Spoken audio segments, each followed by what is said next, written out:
Welcome to Stoic and Steel. Here, our mission statement is impacting future generations by providing direction, facing the truth, creating community, fostering faith, family, physical, and financial health. The trade of Farrier gave me guidance, was mentally and physically challenging to get through, but when done right, is very rewarding. I often find myself comparing how to build shoes, how to trim feet to the parts of life and how to get through that. And that is the basis of creating Stoic and Steel. Today, we have John Harvey with us. John Harvey is a Christian, husband of 32 years, a father of three kids. Father of three, owner of John Harvey Construction, recently retired, founder of Mobilized Man, a nonprofit that trains mobilized men as kingdom assets, men of faith who actively and intentionally pursue the assignment of God on their lives, where they provide one-on-one and group coaching, as well as a 3-day trek multiple times throughout the year. Yep, we have the Trek Northwest, yep. Yeah. You are the host with Will Deerlich of the On Assignment podcast, providing guidance and wisdom from a biblical-based lifestyle. He's also the organizer of the Collective Church monthly men's group. Anything else that I may have missed or you'd like to add? No, that sums it up. Thanks for having me. I'm glad to be here with you. No, it's great. I'm excited about this. It's you're a powerful man, and it's a real honor to have you here. I'd like to first just talk about your career in construction, how you started, what it was to you when you first started. Was it a means to just get out, do your own thing? What was the basic day one John Harvey Construction? How did that happen? Yeah, it's interesting. Some people I think are wired to work with their hands, to be outside, who love the physical nature of construction and that type of thing. And that was really how I've been wired since I was a kid, and I'll never forget there was in the summer of 1984, a neighbor down the street invited me to come help him build a deck off the back of his house. And I'd never done a construction project before, and I was young. I was 15, and so I went and helped him for a couple weeks that summer, and he let me use a chop saw to cut boards, and he let me damage deck boards as I hand drove nails into the deck, but he was super gracious with me, taught me, and actually let me help him construct a deck. And it was I lived in Missouri at the time, I'm from the Midwest, and so it was a blazing hot, humid summer days, and I loved every bit of it. And so that's really when I found this love for construction. And that next summer in 1985, I got my first job as a laborer on a framing crew for a company called Oakstone Construction. And I can still tell you the name of the guys that were on that crew and their impact in my life. And it was the most difficult thing I've ever done, trying to keep up with a group of framing carpenters in the Missouri heat again. And but I would go home so excited and just telling my family about what we did that day and never looked back, really. And so years later in 1993, when I moved to the Northwest in 91, and in 1993 is when I started John Harvey Construction. And there's a point in time where you're working for other companies when you realize that you've either reached your capacity within that company and you need to kind of expand your boundaries and grow. And that's where I was at. I knew that I needed to grow, and I wanted to grow. And so as a good carpenter and as a good lead carpenter for construction projects, I started my company. Yeah. But to give you an example of how little I knew about business or doing business, I had to go register my company with the state of Oregon. So I drove down to Salem, Oregon, got to the front desk, and they're like, "So what's the name of your company?" And I had never even thought of the name of my company. Like, And they're like, "Give us 3 options, because if one's taken, then we'll go down the list." And I was like, "How about John Harvey Construction?" A1 Construction. Okay. Yeah, that's right. And so it was literally, that was the beginning of my business career, 30 years ago or so. But so that's how it started. And just an owner operator, very much we can talk more about this, but very much not a business person or a business mind, but a carpenter who wanted to provide better for my family and felt like I needed to step out and do that by having my own business. Was it beneficial in stepping out? Absolutely. For your family. Yeah, I never regretted that one bit. Yeah. Never regretted it. Did I know what I was getting into? No. Had zero idea what I was getting into. Yeah. What was one of those things that you found out the hard way, or you had to learn, overcome to find out what you didn't know? It could be simple as filing your taxes, or that's one thing that all small business people end up learning too much about or not enough about. But even to organizing crews, and it could be a vast array of things there. Yeah. It was everything. Yeah. Everything had to be learned, and it was learned the hard way because of the way that I approached it. But it was definitely, the learning curve was very steep. And it took years to act. It took the whole career, to really, you never stop learning, and you never should stop learning and growing and that type of thing. But it took years, though, to get the company base in place to where there was some semblance of stability. And so it was a tremendous challenge that from day one, and it involved every area of business. It's one thing to be a good carpenter. It's a whole nother thing to be an actual businessman who can start a business and who can actually get it off the ground and have it become successful. How do you get your first job? Or first, it'd be a job. Is that what you call them? A first job of carpentry in that way? So I was working on this before I actually set out on my own. Doing side jobs on the weekend. Or exactly. Things of that nature. Yeah. I was putting in a lot of 80-hour weeks, just, working my day job and giving 100% there.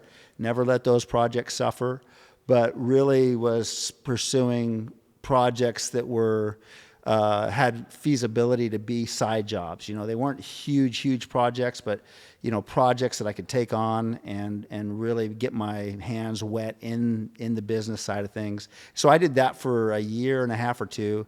And when it got to the point where I couldn't sustain both, I was able then to shift into what would be one of those projects that are sustainable to do while you're working 40 or 50 hours for another company? Yeah, there would be in that world, it was mainly residential at the time. Yeah. It was a lot of fences, decks, basement remodels, going in and framing out a basement and then remodeling it. Mm-hmm. Repair jobs, just whatever came my way. I wasn't doing any marketing. It was just people would hear about a young guy doing work and not charging nearly enough, and it was like, we'll hire you. Yeah, work in the evening. We don't care. On the weekends. And so that's how you kind of just get your feet wet doing it. And those were the types of projects that I was taking on at that point. Is that still a sustainable option today to Absolutely. Start your business? And is that more of a cash basis? How legal do you want to become during that time? I would imagine the textbook answer is to be as legal as possible, but there's always a realm of blurriness to it. It's all dependent on your own heart. Yeah, my approach always was excellence will always pay off. Yeah. excellence will always pay off. And so my approach to that was that if I'm going to take on someone's project, let's say a basement remodel, and there's certain liabilities within that project, if I'm going to do a job and do it well for them, then I need to make sure that I'm covered. And so I got my license and bond and my liability insurance in place early on in that process. Mm-hmm. There was projects that I did do, and just to be, completely honest, it's like there was, like a fence job that didn't require permits or anything like that. There was projects that I took on before I had that in place, but early on in that process, while I was with the other company, I had all of those the entity was in place, the liability insurance was in place, which actually was great because then that allowed me to continue to take on jobs and then prepare for launching full time without having to go and do all of those details when I was full time in the middle of it. So if you chunk it out, build slowly, then it's not such a large animal to conquer when you actually say, this is what I'm going to do. Yeah, patience is important in that process. So you have licensing. What does that look like? You have to, you get registered with the state. You get registered with the state.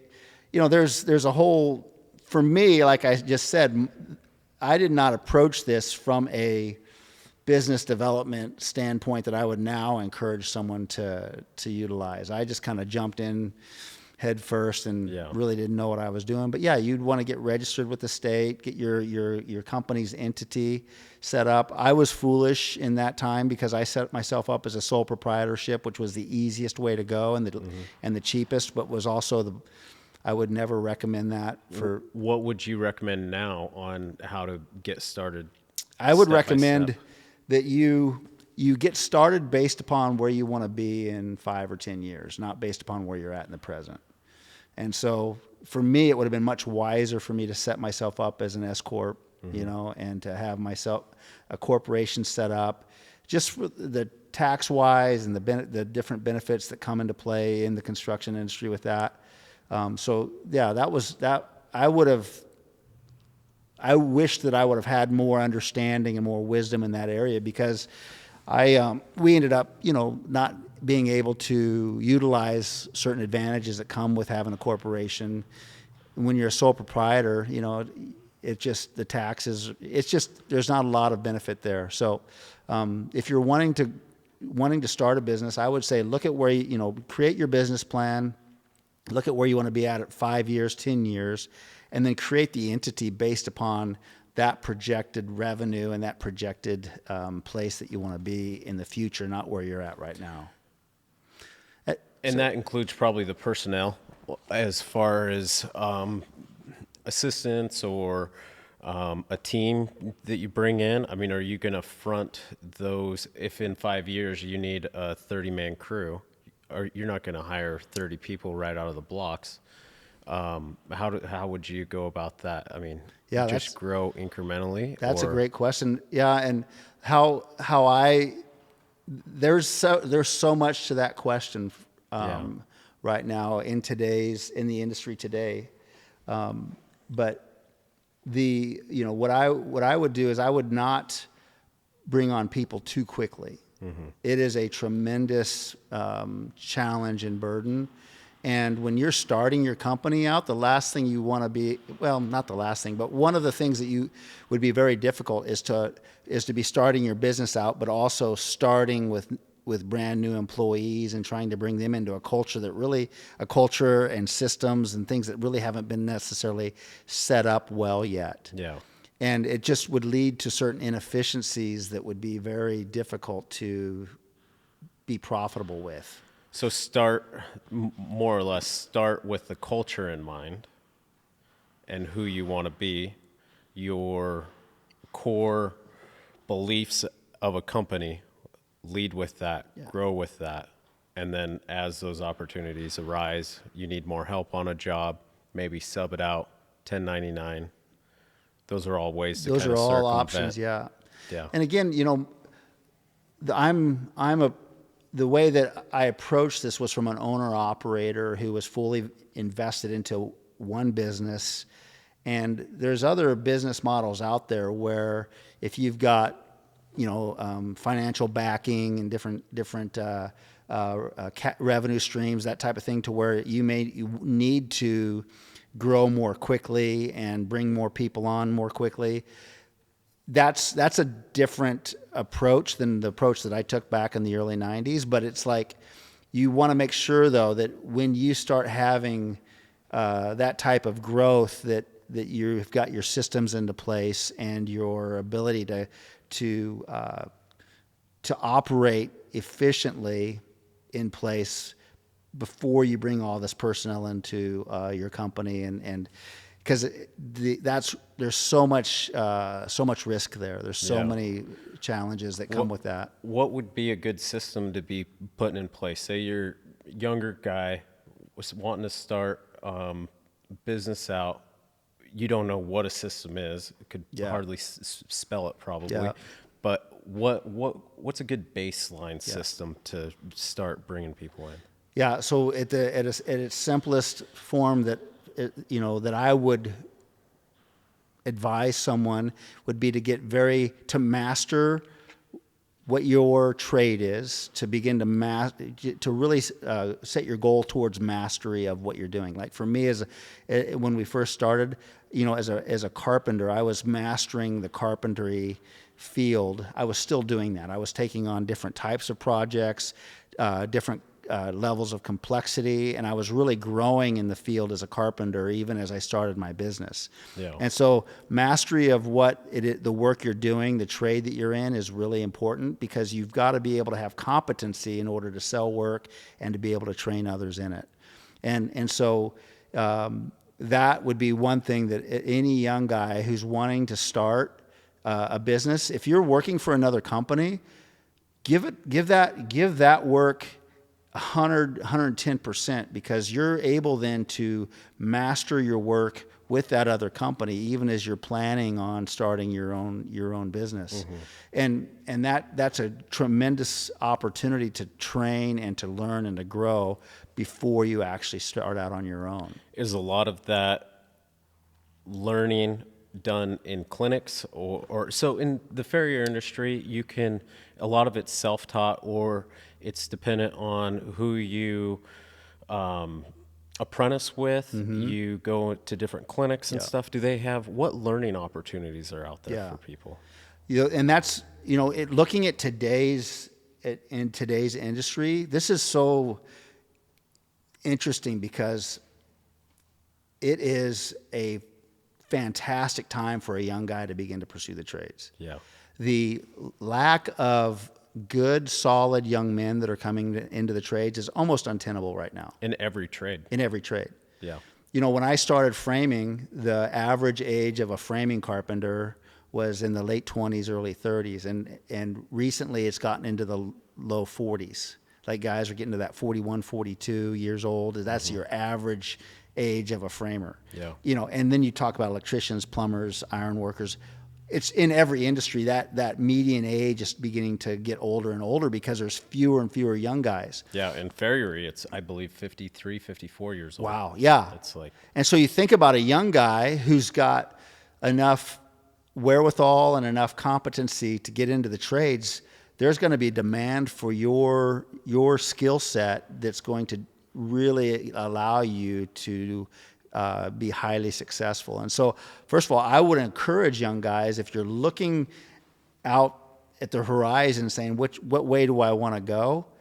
If you enjoy working with your hands and working outside, or working in mechanical type skills, pursue the trades. Yeah. And if I were to start over today, and personally, I would pursue the trades that have opportunity for licensing and training incorporated into that trade. Like your plumbers, electricians, they all are required to be licensed. And so you get your license, you get your training, and you get licensed, and then you can grow from, obviously from being an apprentice to a journeyman to, and there's this growth process that you can step into that allows your value to continue to increase in a very marked way. Whereas, in the residential framing and concrete industry that we worked in, and excavation and those types of things, there was no licensing required. So you basically got thrown on a crew, you hauled lumber for a year, and then you got to be a cut man, then you became an assembler, then you got to do layout, then you became, a crew lead, and then you became a lead carpenter. And so there was kind of a built-in system, but it wasn't structured, and there was no certification or licensing with that. And so it was very much a place where you created your value, and you had to kind of work for it. Where would you find a job? Like, I'm trying to think. Do you just show up at a work site and say, "Hey, I want to learn the trade"? I mean, what is there a job career fair that you could go to? There's opportunities for that type of thing. Certainly, to be honest, I don't know about a job fair. I have heard of like community colleges and different schools that have career days and that type of thing, but a lot of times that's driven by the tech industry and not necessarily the construction industry. But if you were to want to pursue a trade and look into those possibilities, then you could call some of the commercial companies and talk with them and see what opportunities there were to apprentice with them and that type of thing. Like a national builder, home builder, JH Homes or something to that. Yeah. That's not, Totally. And one of the challenges that we had in the residential framing and concrete and excavation industry was that because there's no licensing available, it opens the field up for a lot of people to come into the field and work who aren't properly trained and aren't very good at what they do. Yeah. And there's also a large, it was very much a difficult market to have fat margins in, because we were always competing with companies and crews that were not doing the work legally or in line with, to code. Well, usually they could do work to code at some length because they had to pass inspections, but the requirements on those, they were constantly working with crews that were paid under the table, who weren't being covered by workers' comp, and so they were able to charge prices that reflected their cheap labor, where we were paying all of those things out, and we're trying to be profitable in that industry. It was a tremendous challenge, but we were able to do that. How were you able to do that? I mean, bidding a job is crucial in that. Yeah. How do you even? You've made it to lead carpenter. You've gone through it. You've got your business license. You're licensed and bonded. Mm-hmm. Now, okay, how do I bid the job that so that I'm not going to be underwater in 5 years? Totally. Yeah. Yeah, that took me a long time to learn. And I'll never forget the night that, because I was running on projects and just trying to get the work done and get work lined up, and to where the books always suffered. The office work never was caught up. And so most of the time I was running anywhere from 6 to 9 months behind on my bookkeeping. And billing?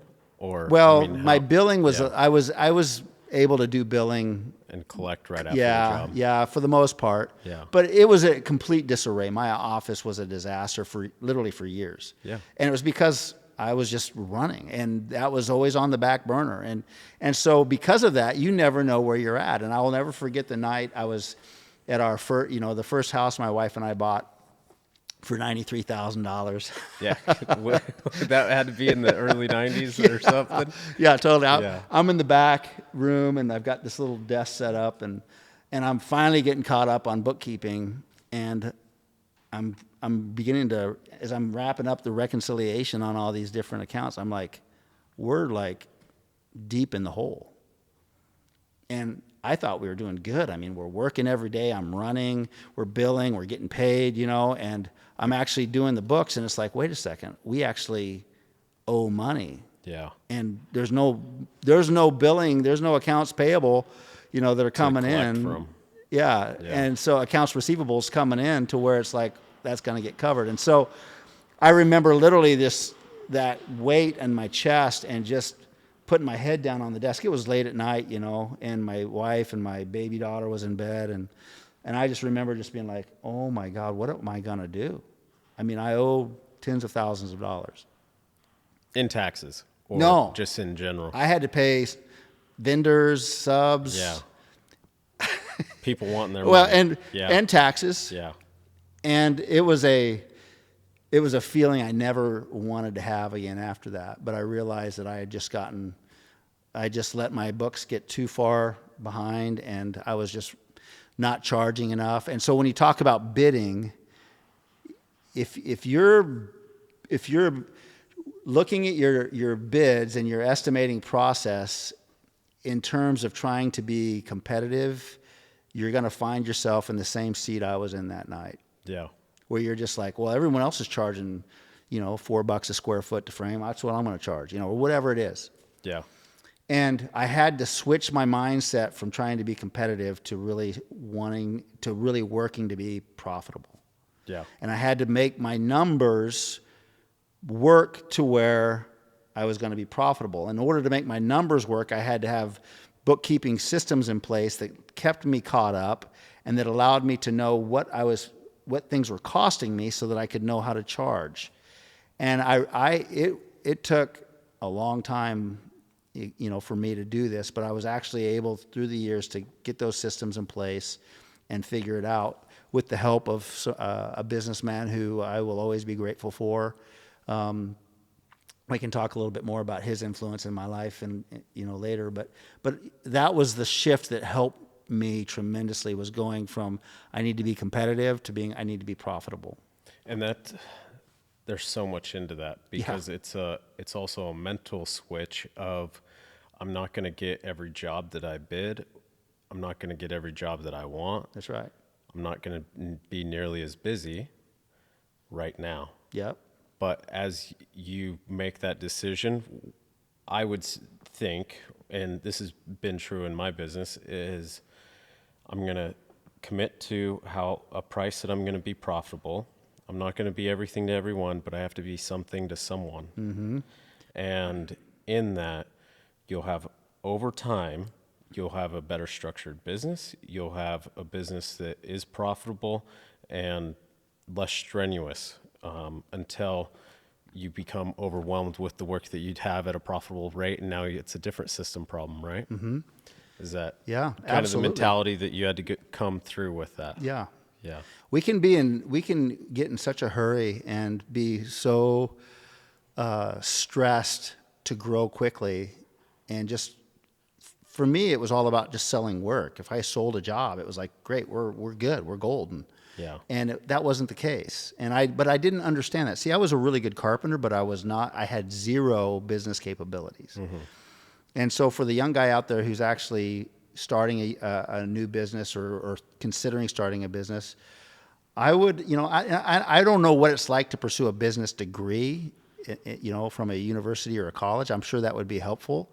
But I would say that the most valuable input I ever got was when a local businessman who we began to frame for, he was a general contractor, met me one day to look at a job, and he's like, your numbers kind of seem like they're really low.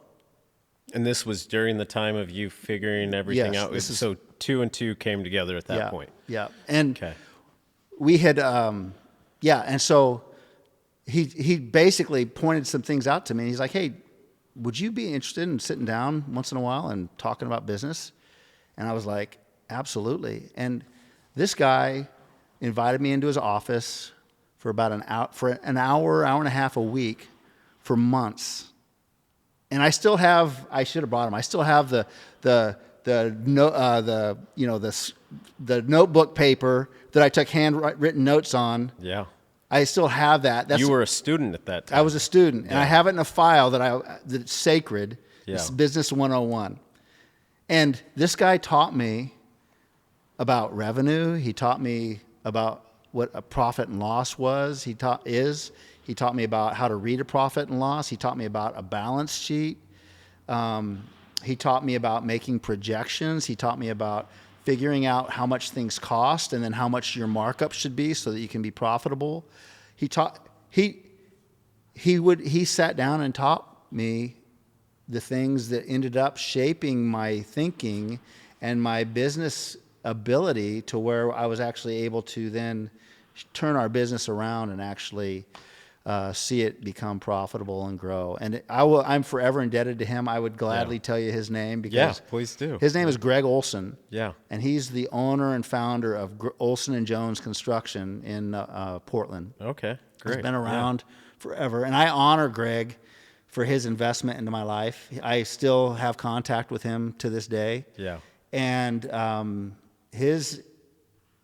things that he taught me were like, it was like when you learn, like if you've learned something in your trade where it's just like, oh my goodness, it just immediately takes you to the next level. Yeah. It's like he was giving me these nuggets every week, and it was just kind of like my eyes were being opened. And what it did is it shifted me from being just a really good carpenter to becoming actually a young businessman who was able then to develop some business acumen, who was able then to begin to figure out, how do I actually go from being an owner-operator to becoming a business owner? Yeah. And that's a big distinction, isn't it? It's a big distinction. Most people play in just being the owner-operator and not ever a business owner. That's right. What would be one of those key nuggets off the top of your mind of how to make that transition? The transition for me was understanding that I could not do all the work all the time for the rest of my life, and that I was going to have to begin to start a process where I was taking myself slowly and more off the job site and being able to create enough work to where I could bring others in with me, to where then I could eventually become not a carpenter on a job, but a business owner running a business. Yeah. And so that was a shift where it doesn't happen at one point in time, but the shift in your thinking does. And you begin to turn this ship. You know what they say about turning a big ship. You don't take a right angle. It's just a slow turn. And so you begin then to start thinking about, okay, Friday afternoons, I'm going to wrap up my work day at noon, and I'm going to take Friday afternoon, and I'm going to go. That's when I'm going to try and schedule job walks. If I can go to job walks, that's when I'm going to do bookkeeping. That's when I'm going to begin to actually invest half a day or every evening after my kids are in bed. Those are you begin to carve out time to actually work on business, and begin to put into place systems that will help you develop your business. All the while you're being the owner operator. At the same time. Yeah. So it takes. I've always seen it in business as you're the owner operator, learning everything. There's a big hump to getting the business up and going, and you finally sit there and go, oh goodness, thank you for this little lull in time, and then a stirring starts that there's more in life, and so you have to go 120% again to get to the next level. Is that fair to what you experience as well? Yeah. And for the young guy out there who's considering, going into business on his own, understand that you are signing up for adversity. Yeah. So I hear a lot of guys say, "Oh, I want to be on my own, I want to be my own guy so that I can have independence. I'll make more money. I'll have more time. I'll be able to, have more freedom." And ultimately, those things do play a part in being a business operator. But don't expect that for a long time. Yeah. How long was that timeline from when you were bidding, or you were the owner operator, found yourself in the financial conundrum, that time to getting out, and then that time to becoming a business owner? Now, take into consideration, I'm not a real quick study when it comes to certain elements of business and that type of thing. So, sure. But I'd say 15 years. Yeah. It took 15 years, and most guys could do that more quickly. But I'm not saying that I just know that it takes a long time, and it takes a tremendous amount of adversity. And there's a reason why somewhere right around 70% of young businesses don't succeed and don't go the distance. Yeah. Grit is a huge determining factor to success.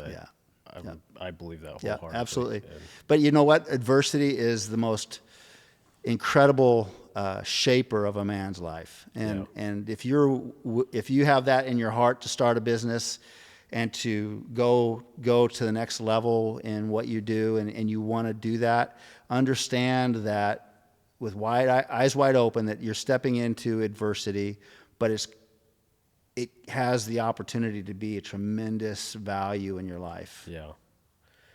You said you had your daughter at the time, young. Now, is she your oldest? That's my oldest. Okay. Yep. So that 15 years, you're raising a family during all that time. Totally. While trying to grow. How was that?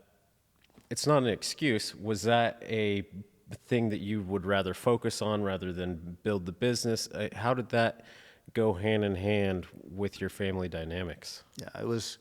Yeah, it's and that's a great question that I feel like is important for every young man to address, because, you always hear the question of how do I develop work, home, work, family balance, and that type of thing. And there's really what I found is there's really no balance in it. It's and I didn't come up with this, but I heard someone describe it as more of a harmony type of a thing, where the two work in harmony with each other. I thought that was a pretty apt description of it. But yeah, in the construction industry, there tends to be seasons to it where you make hay while the sun shines. And so in the Northwest here, we would just frame we would frame.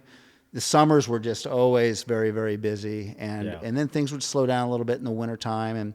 And so you've got this natural seasonal effect that can actually, in the early 2000s, that kind of went away. I mean, there was so much work. We were running all year. There was not too much seasonal part of that. And then we hit 2007 and the collapse, and then it was like, what are we got to do now? Yeah. But that being said, back to the family dynamic, I had to develop in my belief system and in my heart's desire for how I wanted to live my life. I had to develop my family as a priority over my business. Mm-hmm. As men, it's very easy for us to prioritize our business because we feel comfortable there. We feel affirmed. We feel competent. Yeah. And so I found that many times that the draw from business for me to dive into business and make my family sacrifice was a pretty consistent tension that I had to manage my entire career. But I learned that I had to have in my heart a priority for my family that said, you know what, if I'm going to cheat something, I'm going to cheat my business. I'm not going to cheat my family. Yeah. So is that being intentional with your time, or is it taking your children with you, having your wife come to the job site with you? I mean, there's two ways about it. You could blend work and family as one cohesive unit, or you're very deliberate in at 5 o'clock, I'm done and I'm home. We're going to games and stuff. How'd you run that? Building an environment where my family knew that they were the priority, my wife especially, where she knew that she was the priority and that the family was my priority, and to where I would honor my word when I would make a commitment to be home for dinner or to be at a ball game or a practice for the kids. I would honor that and be very intentional in being present. Then when it got really busy and we ended up having to work Saturdays, or I was going to work late, I would communicate that to a woman who trusted me enough to know that she was a priority and know that I'm not just trying to take advantage and work extra, making my work a priority, but she would know that, no, if he's making this call, then it's something that needs to be done. Yeah. And in construction, especially in the concrete industry, when we began to really we developed a concrete division in our company, and we took on the concrete industry. That's one where you pour, if you can't get, a pour going until noon or 1 in the afternoon, you're going to be there late. And And so I feel like that my wife knew that in my heart she was the priority. Yeah. And that she was not wrestling with or competing with my business. And in that place that she was confident that if I had to work extra, or if it seemed like I was putting more time in at work, it's because it needed to be done. And she trusted me to not allow that to become the priority. Was there ever a time when maybe there was things going on at home, or that you would rather just be at the work site? And Yes. You shied away from your responsibilities, shied away from what you committed. Totally. Yeah. Yeah. How do you reconcile that trust with your That wife? that was hard. Yeah. That was hard. And I'll tell you one specific story where my oldest daughter. My daughter Brooke, beautiful. She's amazing. Hi, Brooke. She was going to a school dance for the first time.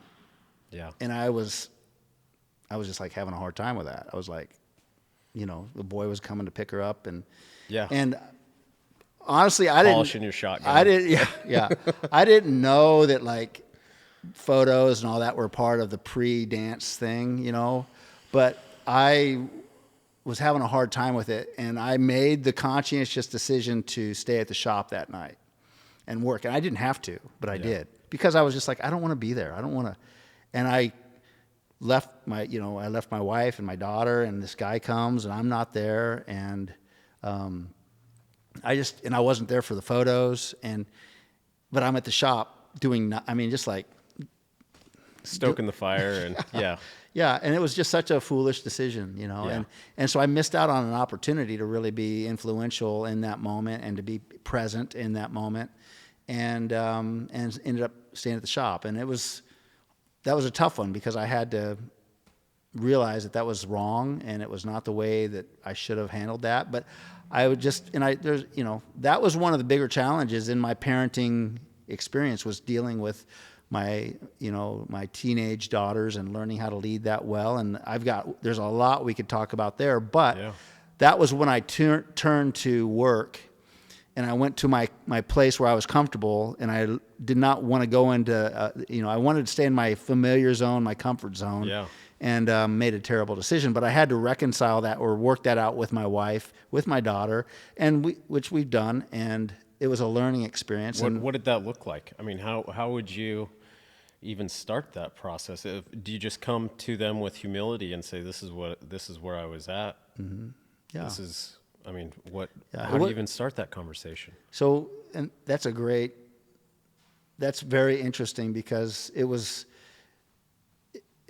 how you build your leadership in your home is how you'll respond in that situation. And I would imagine that they're going to respond to you in a difficult situation when they don't want, speaking of daughters or any of your children, they're going to respond to you in a similar way of, Dad didn't listen, Dad did this, so it's okay for me to do this. So when you lead in a way of coming to them, there's disappointment, there's anger on their part, there's these different feelings that are involved, but you go and you handle it the way that you've handled it every other time that I've created that.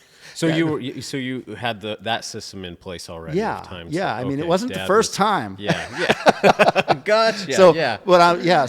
But humility, going to them and dealing with them directly. Yeah.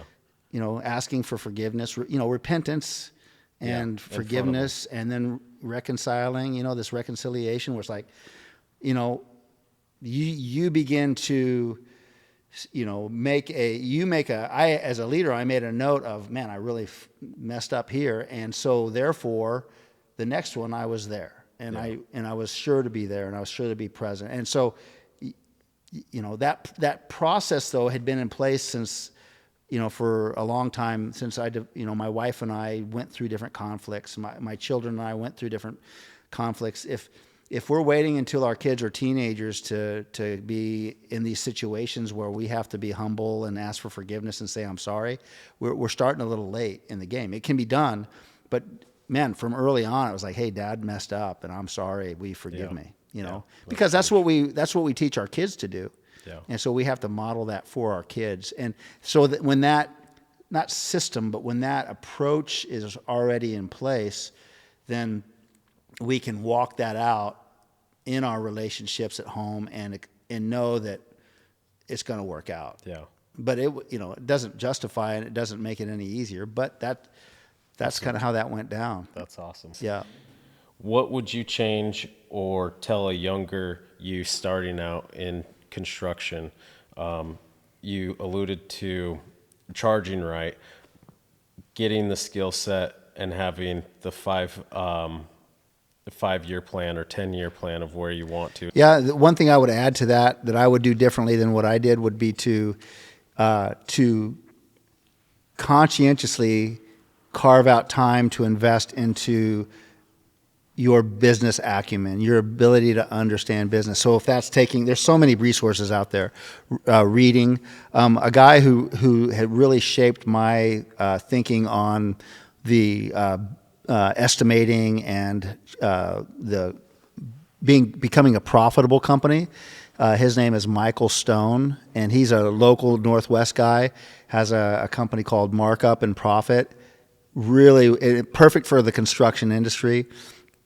Has a tremendous amount of great content out there, video, books, that type of thing. So invest some time. And, if you can take an hour, 2 hours, because, obviously you're running, you're trying to, stay in front of jobs, ordering things, making sure things are lined up, running the jobs, doing the jobs. It's just all consuming. Yeah. And so the thought of actually taking an hour or two a week and just investing that time into just study is kind of hard. But I feel like that investment of time early on when you're first starting will see tremendous return. Yeah, that's good stuff. You've started many ventures with your construction, the On Assignment podcast, the Mobilized Man. What's the key to execution and completing what you said you were going to do? I mean, those are big, big, lofty goals that you set out to do. Yeah, the key to execution and actually accomplishing what you set out to do. Understanding, like we talked about earlier, that it's going to be difficult, that you're stepping into adversity. Beginning to enjoy the challenge of it. You know how when you're younger and you're like wrestling or you're playing a sport and there was times where it was just challenging, and there was a breakthrough point though where you went from being a little boy to becoming a young man, where it was like, okay, this is good. This challenge is good. I'm actually getting stronger. I'm getting conditioned. That's where you need to get in your mindset as a young man wanting to go into business, is understanding that you're going to face a lot of challenges. No business is exempt from the challenges and the adversity. So you develop a mindset to where you're like, okay, here we go. This is a good challenge. I'm getting better. I'm getting stronger. My leadership is developing. And so having that built into your mindset is really important. And I felt like that when I was starting these different ventures, that I had people telling me when I first started in business that, they're like, oh, you'll probably last a year, maybe a year and a half. Some guys that weren't super encouraging, they were just kind of like speaking reality to me. And they went and maybe did it themselves and failed. And then you get their failures on. And I was like, for me, it was like, okay, good. Yeah, that was really like a challenge accepted to me. And so understanding that you're stepping into adversity is really important. Then, but have your drive be fueled by vision. The vision of what it is that you're really trying to do, because you're doing more than just bringing home a paycheck. Yeah. If your desire and your ambition to be in business is just about a paycheck, there's better, easier ways to make a lot of money. Yeah.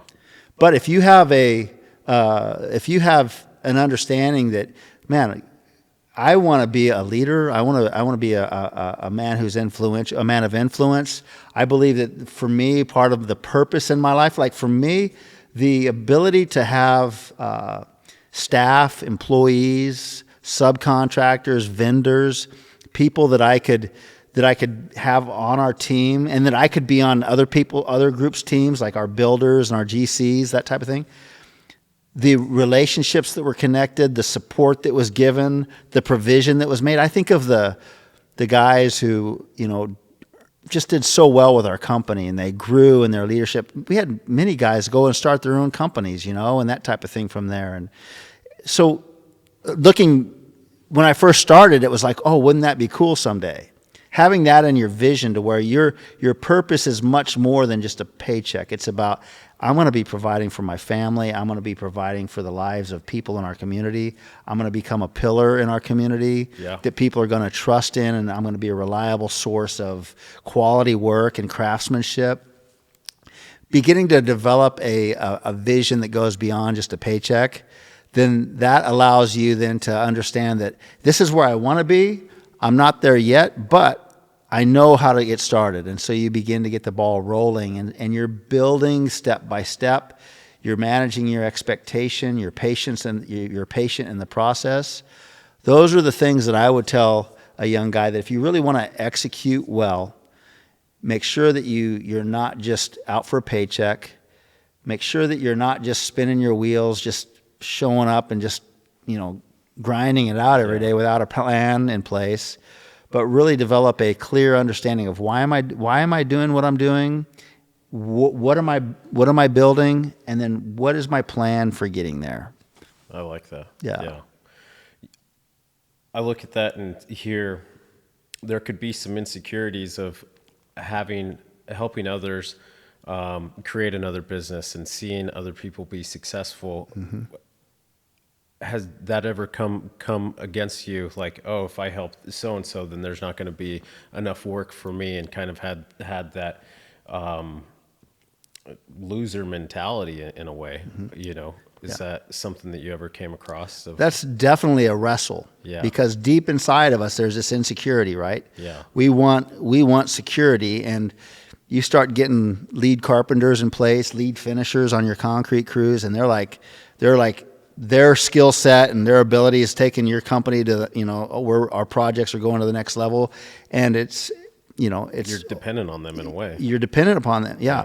You can become very insecure about that, and very much want to control and hold on to those people, because you're afraid if you lose them, then all of a sudden you're going to fail. Yeah. Now, from a faith perspective, there's tremendous freedom in knowing that I'm ultimately not the provider, that guy's ultimately not going to be the one who causes my company to be successful or not, but God's the one who's providing, and he's the one who's going to, if this guy goes, another guy's going to come. Yeah. But outside of that, though, understanding that when my pursuit is, and this is what I had to learn, I didn't just start like this, but developing the mindset to where when I make my employees successful, our company's successful. Yeah. When I make my customers, the people we're working for, successful, we'll become successful. When I treat my vendors well and invest into my vendors and am loyal and faithful to my vendors and my subcontractors, when they're successful, I'm successful. And so the man who's secure in who he is and understands that he's building something with legacy and future and for the long term, I'm not going to put all my hope and dreams in one lead carpenter or one concrete finisher, to where it's like my whole business ride or dies on that. It's like my trust is in the Lord, and I'm going to build for success. I want those employees to succeed.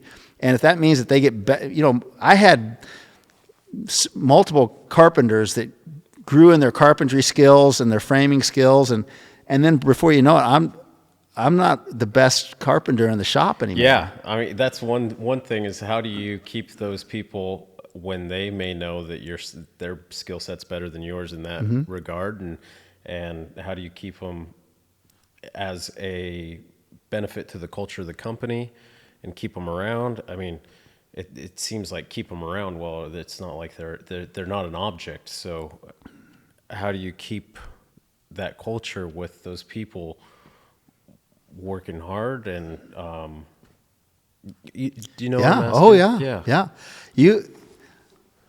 This was my approach. I loved my employees. Yeah. And it wasn't, I say that, but I treated the guys on our crews like they were sons, and the people in our office, I treated them with love and respect and honor, and really was out for their success. And in that place, then I can be free to treat them really, really well, and create an environment where they enjoy their work, they enjoy the people they work with, and then if they choose to go somewhere else, I've treated them well. I've released them. I had many guys come. They would get another job that paid a few dollars more an hour or whatever, and they'd come to me, and I wouldn't be able to at the time match the offer, which I learned a lot about that through the years. But they'd come to me with tears and be like, "John, I'm sorry, but I'm going to take this other job." And I had a clean conscience. I had treated them well. They knew that. These were guys that were like getting emotional, giving me their notice. And I knew that the job was more than just a paycheck to them, because we had created a culture where we took good care of our people. Yeah. And multiple times those guys ended up coming back with us. That's awesome. And so now, what did you learn around that? as far as Yeah. as the personnel crisis has continued to accelerate with the lack of guys available to fill spots on crews, we did have to work harder and harder to keep guys with us, because we would have other companies come and literally try and poach guys off a job site and make them ridiculous offers, like, we'll pay you $20 an hour more than whatever you're getting paid now. We'll pay you cash, and and so first of all, the culture of treating your guys with love and respect and being out for their success. Most guys would come and let me know, "Hey, these guys approached me and this is what they said," and so we had to learn to vet the offers that were solid and the offers that were not. Yeah. And then when there wasn't a solid offer made to one of our guys that we wanted to keep on board, it was like I had to learn to negotiate that and begin to adjust our pay structure to allow for us to be, very not competitive, but be very generous with our employees to keep them on board. Yeah. Knowing that there was a threshold that we would reach to where I just can't afford to pay you that. It's not realistic. And so we saw our pay structure really begin to increase the more that we had to really keep a hold of guys, because we had some of the best guys in the business, and there was lots of companies coming and offering them work consistently. Yeah. And so I had to adjust our pricing and just all of those, so you adjust it at the cost of labor.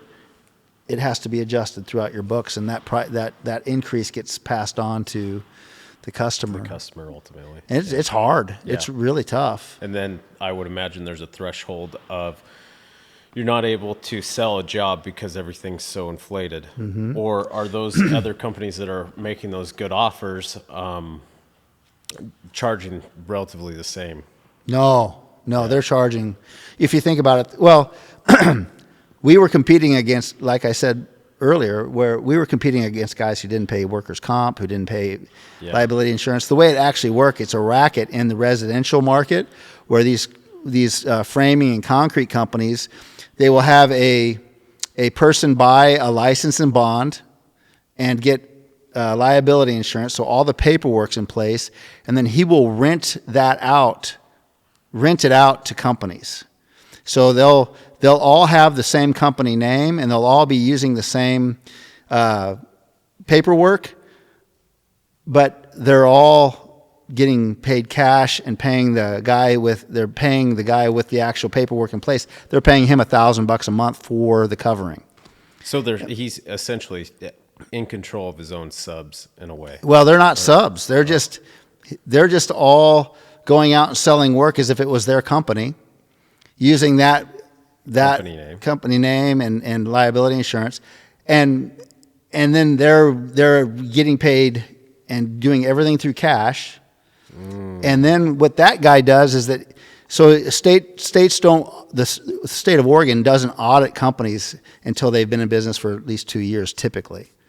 And so we would get audited consistently, and they'd come through and look through every piece of paperwork and every bit of workers' comp and all the paperwork. Yeah. Well, these guys, what they do is they just start a new LLC every 2 years, and then they don't come under the scrutiny of the state. They're working illegally, and all of these they might have 5 or 6 framing outfits using their. So we were trying to work within that system, but doing everything above board, paying $16 per hundred for our workers' comp on a framing carpenter, and trying to make a living out of it. And our margins were lean, but what you learn to do though is you learn to pick and choose your customers. When you start off working for pretty much whoever will pay you, but then you begin to pick and choose customers. You begin to fire the customers that you don't want to work with anymore, and you begin to choose the customers who want the quality of work that you offer, the excellence of service, and then they're willing to pay for that, Yeah. And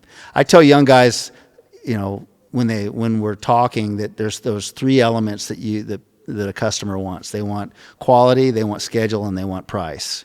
They want all 3 of those things. If you can execute on that. When you are starting out, you can only offer them 2 of those, because you don't have the means of offering all 3 of those. You can't give them an amazing low price, still get it done really fast, and have excellent quality. One of those things is going to be sacrificed in the mix. And When so, you're first starting out. when you're 'cause of first lack of starting out, experience yeah, and lack of personnel and things like you begin to get a customer base built where the phone's ringing more often, and you're beginning then to estimate more work.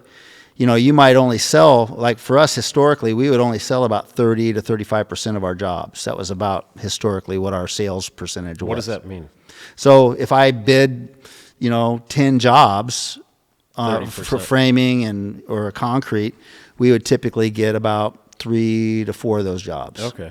And so, but at first you don't have 10 calls coming in very regular. You don't have a lot of calls coming in, so you're just trying to take whatever work you can. Yeah. So in that place, you're working on developing your quality and your excellence. Oh, it's always driven by excellence. So your quality is going to be high, but that might take a little longer because it's just you and a helper. Yeah.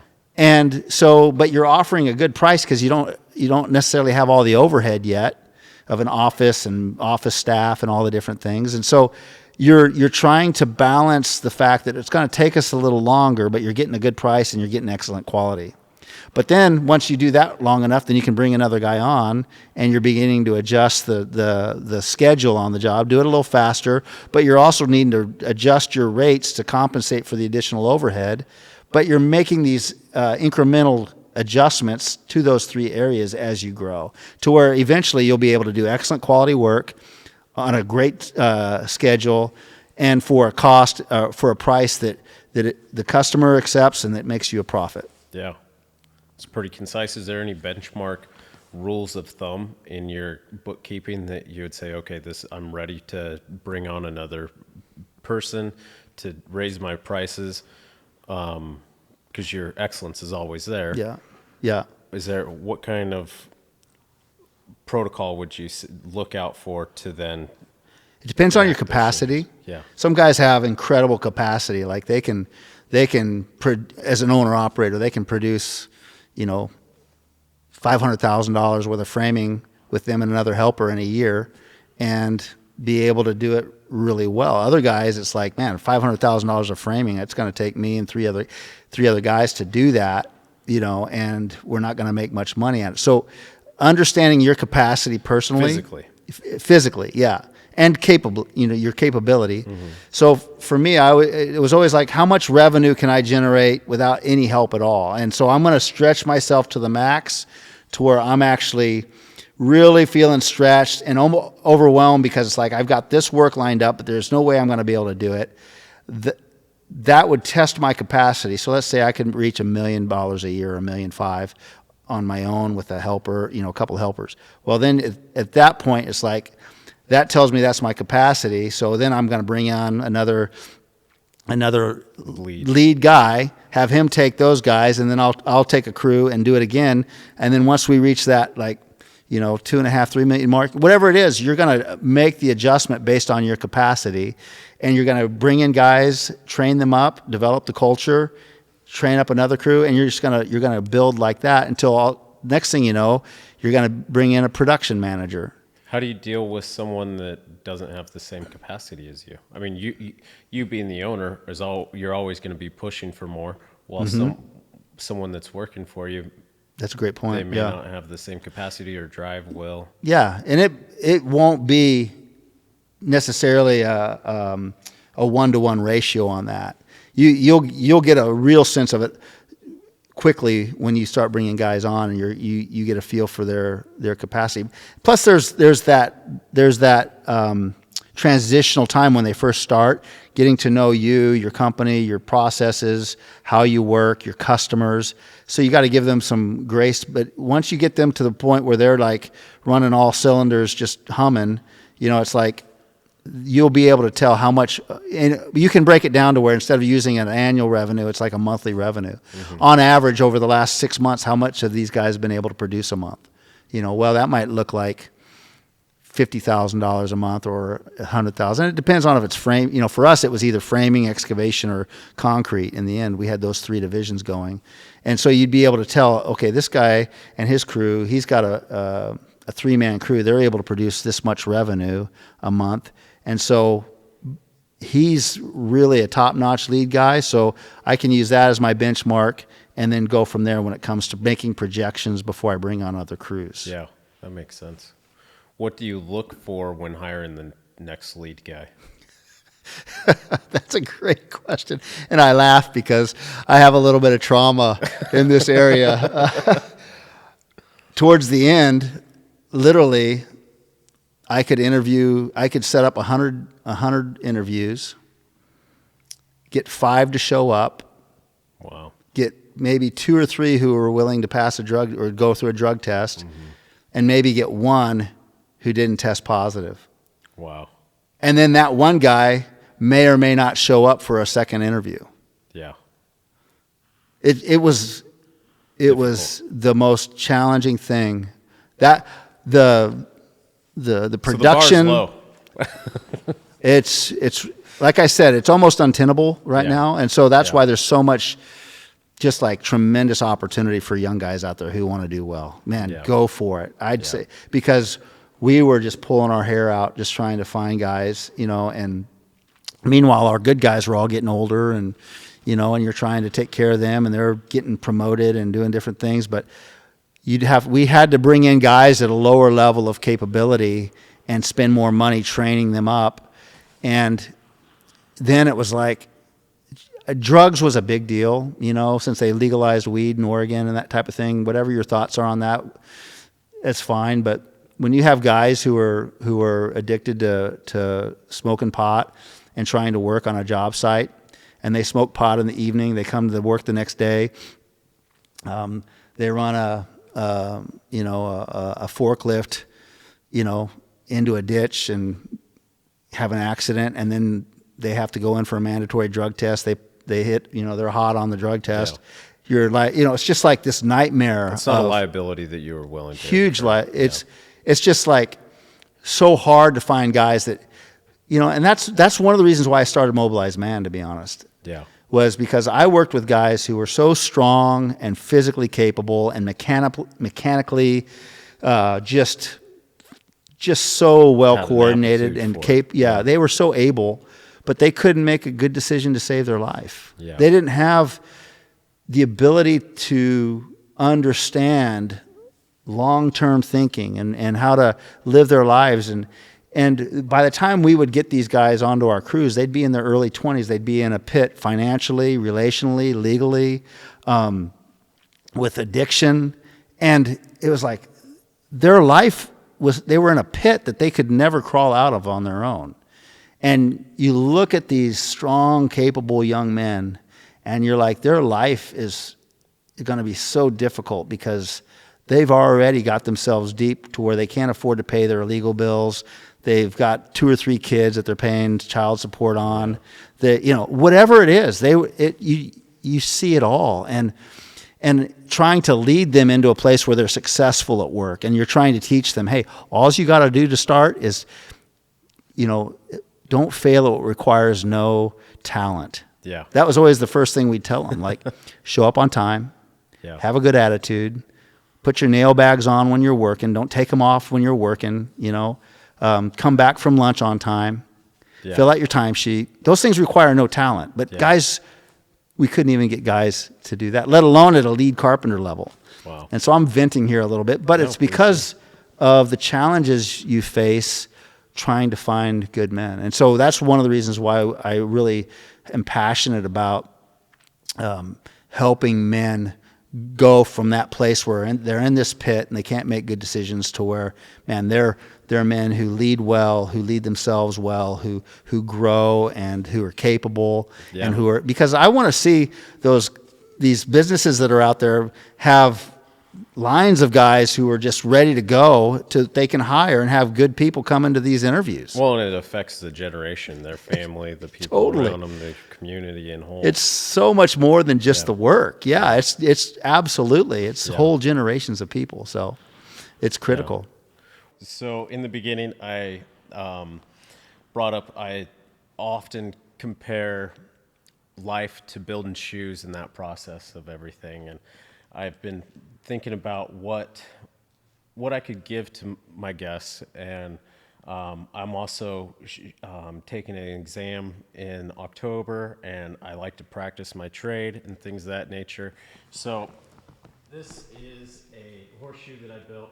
There's plenty of flaws in it, but it's something that I want to give to you. It's straight off of the hammer. I didn't put any rasps or anything. Wow. As you see it, it was a straight piece of steel turned into a horseshoe. That's So, fantastic. Wow, There you thank you go. so much. yeah. That's quite impressive, actually.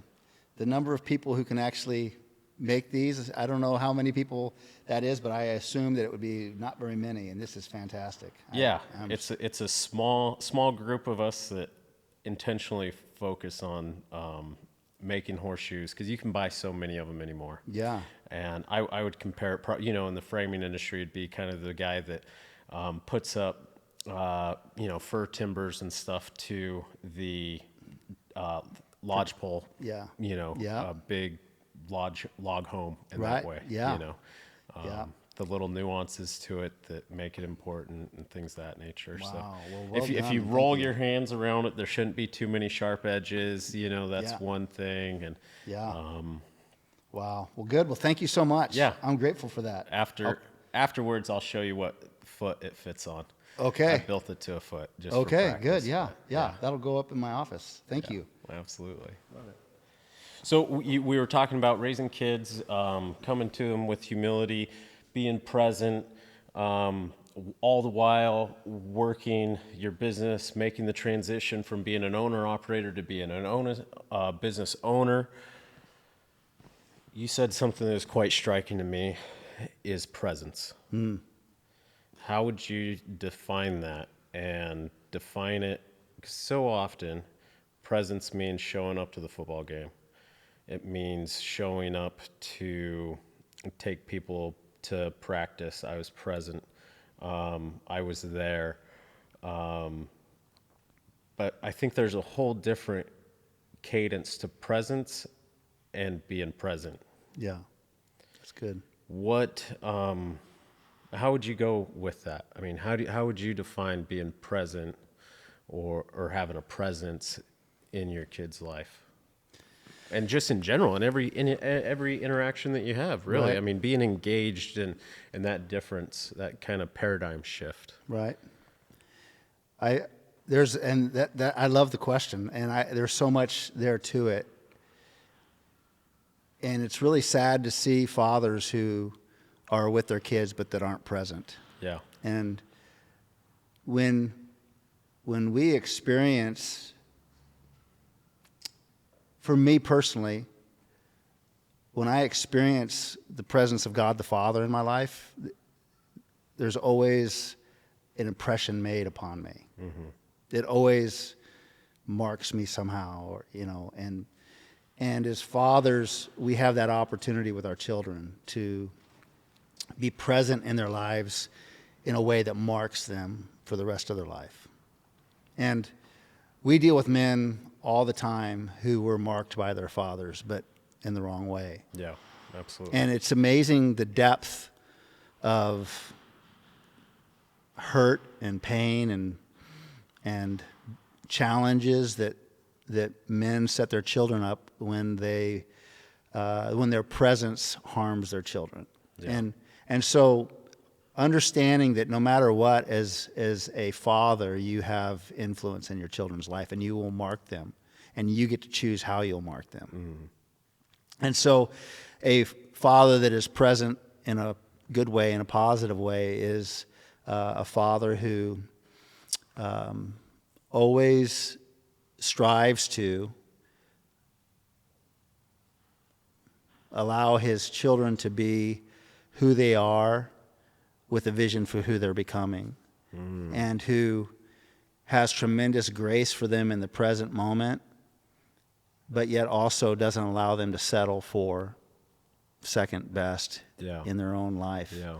And who lives his life in such a way to where he models what his children need from a man, from a father, from a leader, and who is with his kids in such a way to where they always feel a confidence in his love for them. Yeah. I would say you have to pay close attention to who your children are, because speaking from experience, you could have one child that's I would say more particular and likes things very exact, and one that just goes with the flow and happy-go-lucky, and the other one's very, more analytical. And that's just a matter of personality and things of that nature. How do you see that? How do you recognize personality versus maybe a negative trait that you want to influence in a proper way and things of that nature? Yeah, I love that too, because you're exactly right. I mean, I look at I have two daughters. My oldest and my youngest are my two girls, Brooke and Natalie, and then my middle is my son, Austin. Okay. And they're each amazing. And so what I would say to that is as a father, we strive to create a consistent presence for our kids to where we are who we truly are with them, and they can count on us to be a stabilizing factor and a place of security for them, a stabilizing influence in the home. And so when you approach your children in their variety of personalities and in their beautiful just differences, you bring a consistent presence. That means that we're men who have reined in our emotions, and we're not allowing our emotions to rule over us. So frustration and anger, disappointment, those things don't rule over the way we approach and we're present with our kids. Mm-hmm. There's nothing that will create insecurity and instability in a home than a father who can't rein in and rule over his emotions, because a father who they don't know who's going to turn up after work. If he had a hard day at work, he comes home angry. If he had a great day at work, he comes home and he's ready to play. And it's just who's coming home. Yeah. And so in order to have our children develop who they are in their own personality and in the way God made them, we have to present ourselves as a stabilizing factor to create an environment where they can thrive. Yeah. Yeah. And in that place, though, we begin to learn our children, and we begin to learn who they are and how they operate, and how they think, and how they feel, and so we approach them differently, but we still approach them from the position of who we are ourselves. And so, I say that to release guys from the complexity of the different children we have, to be free to be yourself, your true self, and to not feel like you have to have it all figured out in the nuances of each of your kids. But you love them each equally from the way that you love well, and allow them to thrive and to grow. And so there are nuances to that. Like my different children, my oldest daughter loved to wrestle and be physical, and I'd come home from work and those were my favorite times. We'd just wrestle and play, and I'd chase her, and she'd, and then my son was the same way. It was just like very physical wrestling out in the backyard, doing whatever, playing football or soccer, very athletic, very physical, Whereas my youngest daughter if I gave her a bear hug, she would just scream, and she hated it. Yeah. And so I had to learn to play with her differently. And so there's practical parts to where we are learning them and we're adjusting, but we're doing it from the context of us being truly who we are. Yeah. And I think that's really important.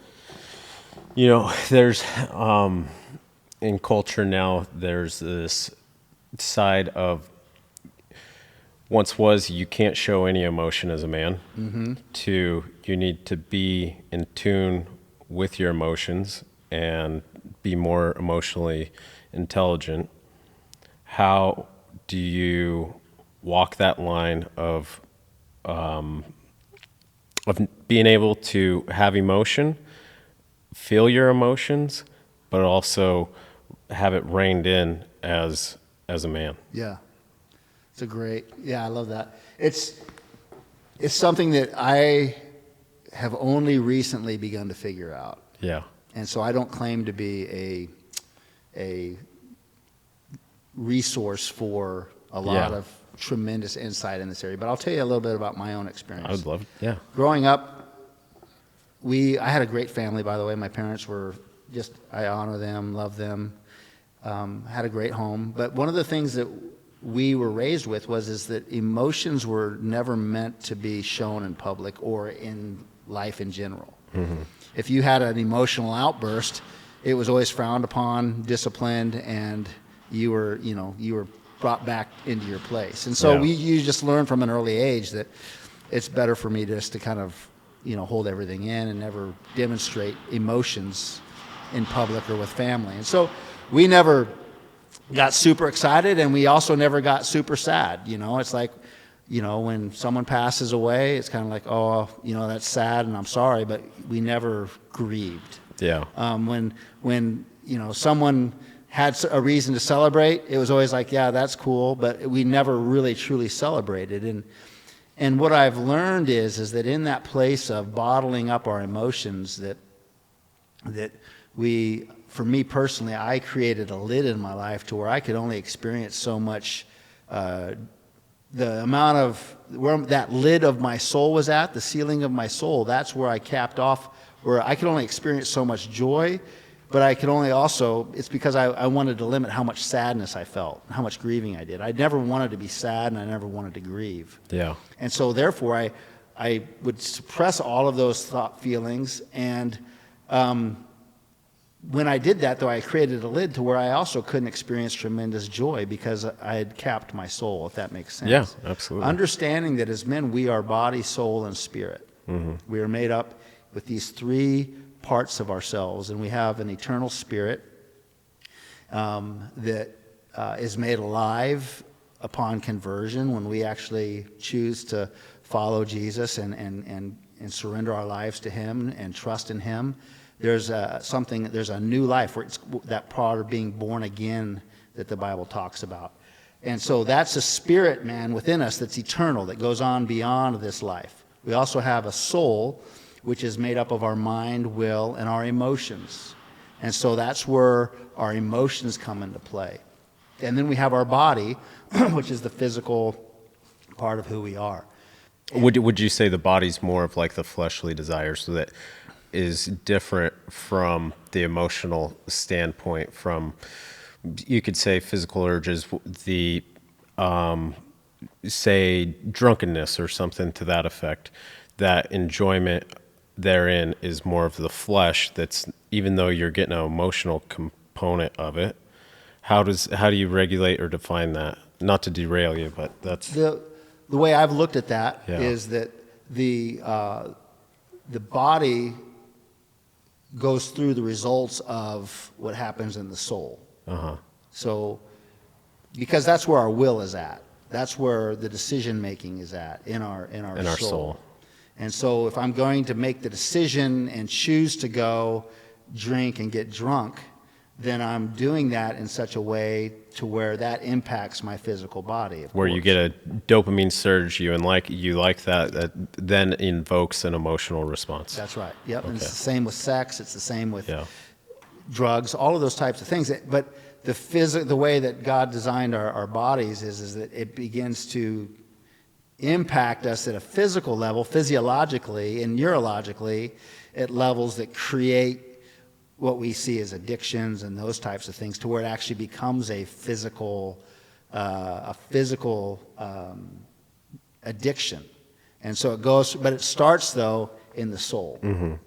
And that's also why the work has to go back, the healing and the work really has to take place in the soul for us to actually get to the root of what's happening in our physical addictions. Yeah. And so the part of this that change is been interesting for me to see is how when I became a man of faith and I gave my life to Christ and I began to see that new life in my spirit man come alive, I began to then make decisions not based upon what I felt like doing and based upon my emotions and based upon what I wanted to do in my own desires and my own ambition, my own will, which would be at a soul level. I began to bring my soul and my body into alignment with my spirit. And my spirit then was surrendered to God's word and how he was leading me and directing me to live my life. And so then I was no longer just subjecting my soul was in alignment with my spirit, and therefore it was in alignment with what God said, not what I said or what I wanted. Yeah. And that's where I feel like that the ability for us to reign and rule over our emotions comes into a place where our spirit man is alive and it's surrendered, and it realizes that, man, when I am in alignment with the way God made me and the way he made me to operate, to where I actually now my spirit man tells my soul what to do. So when I feel angry, the Bible talks about being angry, but be angry, but do not sin. Yeah. So I can experience an emotion, but then I bring that emotion into alignment with what God says, and therefore I'm able to handle that emotion without it leading me to sin. I'm able to manage frustration. I'm able to manage those things in a way to where I'm bringing those into alignment with what the Bible says, and therefore it helps me. When I'm in alignment like that, it brings me to a place where I'm actually coming into a place of health in my soul, health in my body, health in my spirit. And that's really where when a man can experience healing in his soul, it's life-changing. When you can, Yeah. I mean, you think of the different things that young boys and young men go through that traumatize them, and they just kind of stuff it. And then they begin to build facades in their life to where, hey, I'm going to present myself in a certain way on the outside to cover up all the things that are going on the inside, because I don't understand those things. I don't know how to deal with those things. But when they come out, I don't like it, and it's not pretty. Yeah. Or you've learned to accept it, and that's just, then you find identity in that sin nature. Yeah. And the world's not going to tell you otherwise. It's okay to watch porn or what have you. Yeah. Yeah. That's so good. And so that place of being to where your spirit man is alive, and you're saying, God, I feel angry right now, but how should I respond? God, I feel frustrated right now. How should I respond? Yeah. That's like a superpower. It is literally like a superpower to be able to have the opportunity to partner with the Spirit of God who's at work in your life to rule and reign over those things. And you see it in your relationships at home, you see it in your friendships, you see it in your business dealings, you see it in every area of your life, and it's remarkable. Would you say that even it's not so much frustration and anger, but also the spirit of depression and things of that nature too? Yeah. The sadness that everybody likes a sad country song. Yeah. It's like, why? Yeah. Yeah, I went through several years of deep, dark depression in my 30s. Yeah. Like debilitating depression. And it was, I say several years, I think it was 2.5 years to where it shut me down. And I've told the story before about being in Disneyland with my family, my young kids, super excited. I'm in the room with the light out. I'm like, I'm not going today. And my wife just comes in and says, what's going on? And I'm like, I don't know. I did not know. But it was just this deep, dark depression that would come over me. And I would completely disconnect. And the impact, I could tell story after story about the impact of that on my life and my family. And it's a tremendous testimony to my wife's love and grace and goodness and strength. But being able to come out of that and to have my soul healed from that was a tremendous milestone in my life, and one that I've been free from that for almost 20 years now. That's awesome. Yeah, it's remarkable. What was that turnaround? There was a couple things. A lot of it had to do with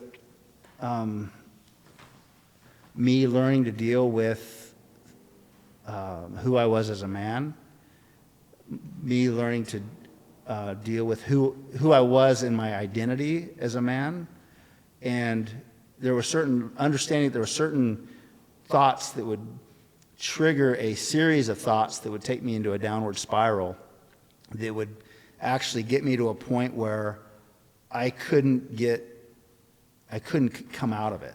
I couldn't get myself out of it, where I would completely disconnect. I'd sit and just be inside. I'd be like almost desperate, like how could I got to get, but I would be trapped in that place. It sounds bizarre. No, it's not bizarre at all. I can relate. And it was, I would be I remember my parents lived out of the country, and they came into the town. They'd be in town for a week, a year, and they were coming to visit, and we had planned this day at the river, and we were going to go and have a picnic lunch and go to the river. The kids were going to play. That whole day, this depression hit me, and sometime that night before, and that day, I didn't say a word to my parents. I didn't say a word to my wife. I literally loaded up the car, drove us to the river, pulled out a chair and sat down, and did not engage one bit, didn't say anything. And my mom and dad were like, what is going on? My wife was just kind of like, he's going through it. Yeah. But who does that? Yeah. That's a place of tremendous darkness. And inside, like I said, inside, I was striving and just like, what is going on? That's not the way I wanted it to be. But you almost give up. You almost you're looking, because there's like, I don't know how to get out of this. Yeah. In the meantime, you see that you're hurting every relationship around you. Which drives the spiral down even further. Condemnation, the guilt. Yeah. And so learning, though, to recognize the thoughts that would trigger that spiral really was something that helped me. Having my wife be so invested into our marriage. An encourager. Yeah, she didn't just be like, I'm out of here. She was, okay. She was invested into helping me get through this, even though I was hurting her in the process. So you get that mind shift of going down, spiraling down. Before that happens, you recognize it. Mm-hmm. You had to first recognize it, and then first I had to understand that what I was what I was believing about myself was a lie. You see, I was in my early 30s. I'd been in business for, I think, 7 or 8 years at that point. Mm-hmm. And I was beginning to see other men around me find tremendous success. Yeah. And they were like knocking it out of the park, yeah. Yeah. And, their businesses were growing. They were buying new homes, building, and it was just kind of like, and there's an element of comparison and contrasting to where as men we will begin to compare ourselves to others, and it is a form of self-sabotage that is devastating. And what I was doing, though, is I was comparing myself to these other men and what was going on in their lives, and they were the same age as me, and so where was I at? Yeah. And beginning to tell myself, and I really was like, you're just a carpenter. You're never going to be enough. You're never going to be able to provide for your family well. You're just, all the things that we begin to tell ourselves. Put your dreams away. Yeah. Just accept what is here. Then nothing, it was like at that point, where I was at in my own maturity, my lack of maturity, and in that place in my life, I bought completely into those thoughts and didn't have an understanding of the fact that that's not what God thought about me, and that I was putting my identity in a lie, not into the reality of who I was. Yeah. In God's eyes. Yeah. And as I began to go through that process, I began to understand, and this has actually been an ongoing issue to where I have to go back to this even still, where it's like, you'll start hearing those voices saying, hey, you're never enough. You've never been enough. You'll never be enough. You're not where you should be. And when you begin to hear those voices creep up into your mind and begin to whisper into your ear, you have to literally take and drive those thoughts out, and not just drive them out, but replace them with what the truth is. Mm-hmm. Because that's not what God says about us as his sons. Yeah. And I was really listening to, again, the enemy, the devil, and his demonic forces. They're not for your good. They don't want to see you do well and be a man of faith and be a man who's strong and capable. He wants to neutralize you. Yeah. And he will do whatever it takes. And one of the tricks that he does is he uses our own thinking against us, and we begin to believe lies. And then what we do is we agree with those lies in a way to where we create almost like a contract in our hearts with this lie that says, this is who I am, and this is how I believe, what I believe about myself. And in that place, if you're never going to be enough as a man, where do you go from there? And that's what would begin this spiral. Yeah. And for me, it would take me into a place of deep, dark depression. Other men, it'll take them into a place where they begin to drink. Other men, it'll take them to all different types of places. But what we have to understand is that we are men who, as sons of God, we are men who God sees who he made us to be. He sees us He sees who we're becoming, but we're in process. Yeah. And I may not measure up in certain areas of my life the way that I expected to or wanted to or maybe even dreamed about when it comes into comparing myself to other men, but that doesn't mean that I'm not exactly who I'm supposed to be in the moment, that I'm not exactly where God wanted me to be in the moment.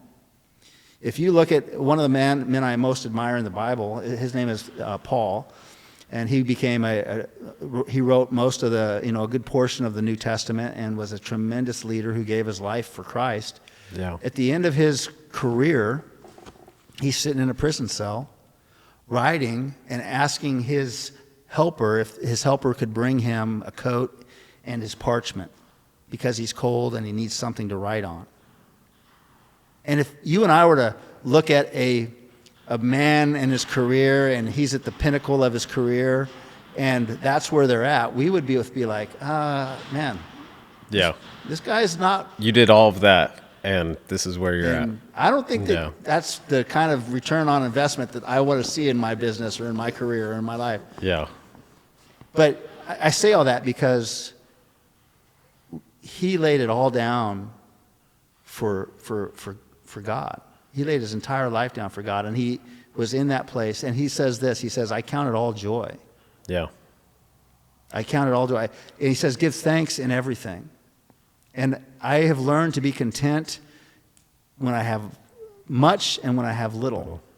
And so for me, I had to begin to learn that no matter where I'm at in life, no matter what my bank account reflects, no matter how I feel about my success, none of that matters as much as me being obedient. Yeah. And when I'm obedient and when I'm right where God wants me to be, I don't want to be where so-and-so's at, even though he's got all the things that he's got going for himself, because that's not where God has for me right now. I may be headed there, that may be in my future, whatever, but all I have to worry about is is who I am in Christ and who I am as a son of God. And am I being obedient? Am I walking with you and in line with what you want me to do? If that's the case, then I'm solid. Yeah. And that was a process that helped me learning that and processing that, and then beginning to learn the lies that would come into my mind that would begin to trigger that downward spiral, and beginning to say, you know what? No. You don't have any room in my mind. I'm going to get rid of the lies and declare the truth that God speaks over my life to myself. And that's what began that process of me becoming healed and freed and completely delivered from that whole season of just dark depression. Yeah. So in a nutshell, finding God's economy more important, what God desires in your life more than what the world is telling you, more than what comparison leads you to believe. Yeah. Because what's that quote by Warren Buffett that everybody can be wading out in the water, but it's not until the tide recedes to see who has their underpants on or what their swimsuit on, Yeah, right? that's right. And it is a dark place to be when you're comparing people without true knowledge. And the truth is what God says about you and your identity. One of the questions that I was thinking, or that I wanted to go over, was the identity in Christ as a man. What does that mean? What does it look like to have a relationship with God? I think you covered that quite well. Is there anything that you wanted to add into that? Like, what does it mean to have an identity in Christ as a man? If we truly understood how much God loved us, our lives would be forever changed. Yeah. I don't say that. That's something that we will always be learning about and growing in. Yeah. But if I, talking to your listeners out there and describing to them and trying to explain to them what it means to have an identity in God as a man, it's to know that you are a beloved son. Yeah. And that you are not just a unit in this world that God made transactionally, and you're just here and you're just kind of filling space, the 80 years that you're on this earth. God made each one of us individually. He formed us, the Bible says, in our mother's womb, and he has hopes and dreams, and he has a purpose and a plan for your life. And so many times our understanding of who he is and what he thinks about us keeps us from him, because we feel like that if we were to pursue his ways, that life would be less meaningful, life would be more difficult, that we'd have to lay down all of our own desires and our ambitions and dreams. And yeah, we have to work within. We have to change totally into this person that has to follow the rules, if you will. But if you can imagine, like, the feeling that an orphan has getting adopted by a loving family, and then the hope in the future, and that's what it's like to be a son of God. And so for the listeners out there, I would just say that if you understood how much God loves us, how much he loves his sons, and how that process of learning to surrender to what he has for us and really understand that his way is better. I mean, look at what following my own path created. Yeah.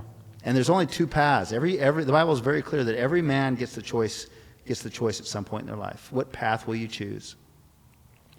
And when we choose the path that's maybe harder, more difficult, more challenging, but when we choose the path through Jesus, Jesus says that I am the way, the truth, and the life. No man comes to the Father except by me. All the work that Jesus did was to allow us to have access to the Father. Yeah.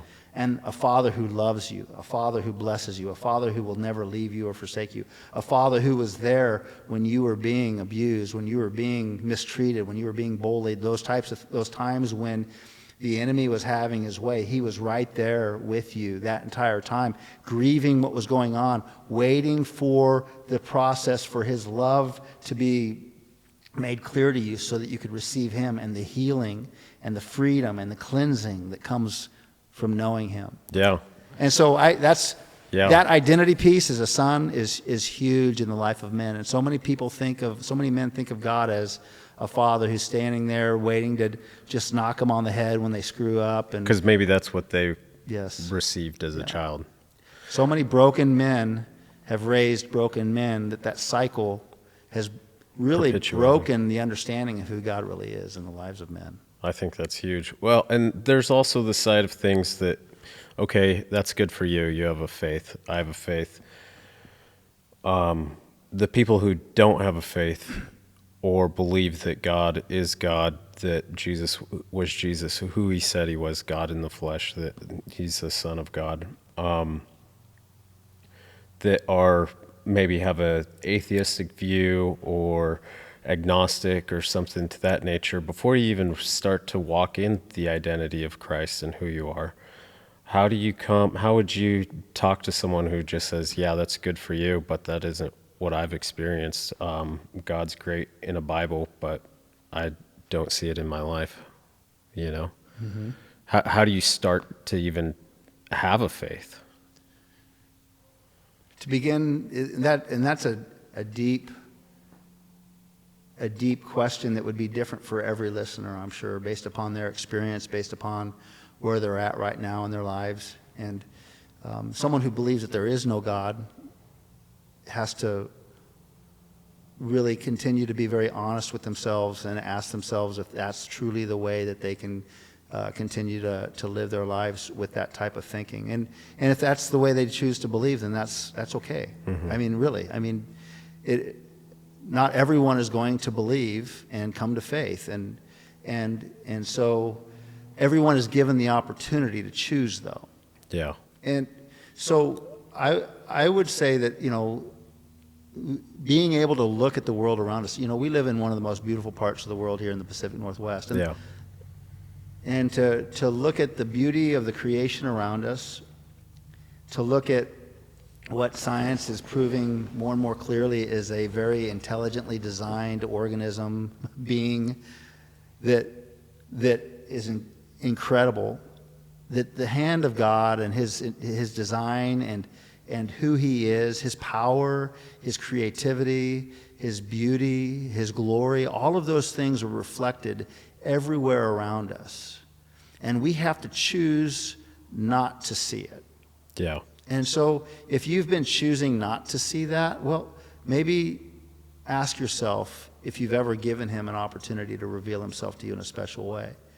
And when it comes to the person who's kind of wrestling with the faith and they feel like that they could go either way, and they see, they begin leaning towards the Christian faith, and then all of a sudden the news comes out with another scandal in a church or whatever, mm-hmm.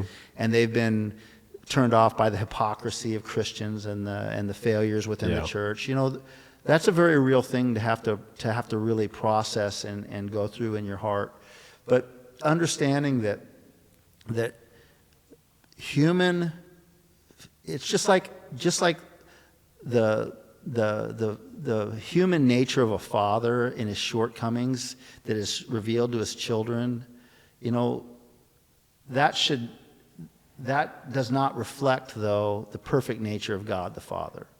A broken human father, the way he handles his children, shapes the way his children think about the Father, but it's not a true reflection of the Father. And oftentimes that's what we see within the church and within the Christian community, is broken people trying to live out their faith in a way that doesn't clearly and correctly reflect the love of God, their Father. And so beginning to have an open mind to a God who's pursuing them, a God who wants them to see his goodness and his love, and who wants them to lay down their life 100% in its brokenness, in its need, in its woundedness, and completely surrender to Him and receive the life that He has for them.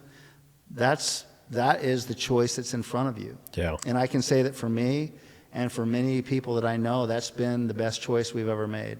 It's been the best choice I've ever made. And I've experienced the reality of God's healing, the freedom that comes, the love, and so I can say that without unequivocally that is what I've experienced in my life. And so allowing there to be opportunities for you to be still and to listen and to ask God to speak to you. To challenge God, I think that was a massive paradigm change when I came from having more. I was an atheist, and then challenging God. Well, okay, reveal yourself, and in so many ways that happened. And I've fell short many times, but I think that's the point of sanctification, and since we're already justified in our faith, I'd say, what does it take to go to heaven? Belief in God, but if you didn't believe at all, but you challenge God, what does it really take to go to heaven? Well, it takes more than belief. Yeah. I'll start with that, since you mentioned believing in God, because even the Bible says that even the devil and his demons believe in God. Yeah. They know He's real. They know the real nature of God and who He is. So it takes more than belief, but it takes a tremendous amount of what we call faith. It takes, and I say a tremendous amount, it takes faith. Yeah. It takes a trusting in what you can't see in the physical realm, trusting in the fact that God is who He says He is, that the work He has done has been done, and that what we see in Scripture has been worked out, and the evidence points to more and more clearly that the Bible is factual and is evidence towards the work of God in humanity since the beginning. It takes faith in what God has been doing in the world, what He's done to create a means for you to connect with Him and to bridge the gap between you and Him. That gap is based upon our own shortcomings and failures and sinful nature. And so when we come to a place where we begin to understand what God has done through His Son Jesus on the cross, through His death, burial, and resurrection, and we come to a point where, I believe that's true, and that impacts my life in a way to where I can be forgiven, cleansed, I can receive that spirit man comes alive again, and that in that place I can receive new life in Him and become a new creation because of that supernatural work that happens in our spirit. When we get to the point where it's like I don't understand it completely, but I trust God and I believe that happened, and I'm going to actually trust it like I trust the parachute when I jump out of a plane to go skydiving. Yeah. It's that same type of a deal. I believe there's a backpack or a parachute on my back, and I believe there's a ripcord, and I'm jumping out of this plane at 14,000 feet, and that's a step of faith. Yeah. And so you literally take that step of faith and you say, okay, God. But it's like that, to where it's like we don't hold anything back. It's like, Lord, I give you everything. I give you my mind, my will, my emotions. I give you my body. I give you everything. I surrender it to you. You can't hold on to some things and get rid of something. It's like a full surrender. It's stepping out of the plane. Yeah. And then you just see Him come, and you see as you trust in Him, you see the parachute open and your faith worked out. But that to me is where a person has to get to, where they actually go to heaven, is when they trust in all that God has done to connect with them, and they choose to lay their life down and surrender to him, and they receive what Jesus did on the cross and in his resurrection. And that power, that supernatural power that was at work in Jesus at that time, is still at work in people today when they choose to follow him. Yeah. And gives them the opportunity to, the victory was won at the cross over sin and death. And so we see the victory over sin in our lives, where we are forgiven and we're justified. Like you said, we're made like clean from the dirtiness of the sin in our life. We're also made clean from the dirtiness of other people's sin against us. But then there was also this victory over death that was won, to where when we get to the end of our days and we breathe our last, it's just a transition into something that's eternal, this eternal life that is going to be beyond what we could ever think or imagine. Yeah. What's your testimony as far as how you came to Christ? So I love that story. It's amazing when I think about God's goodness in my life. And I was fortunate to be raised by a great mother and father, John and Sharon Harvey. I'm John Jr. Yeah. And I honor them, love them. They're still around. Here in Missouri? They live actually in Oregon here. Oh, awesome. About a half hour from here. And Dad's taking care of Mom. She's healthy as a horse, but has dementia. And so, she's, losing her memory quite a bit. But they were missionaries down in Central America for almost 30 years. Oh, and wow.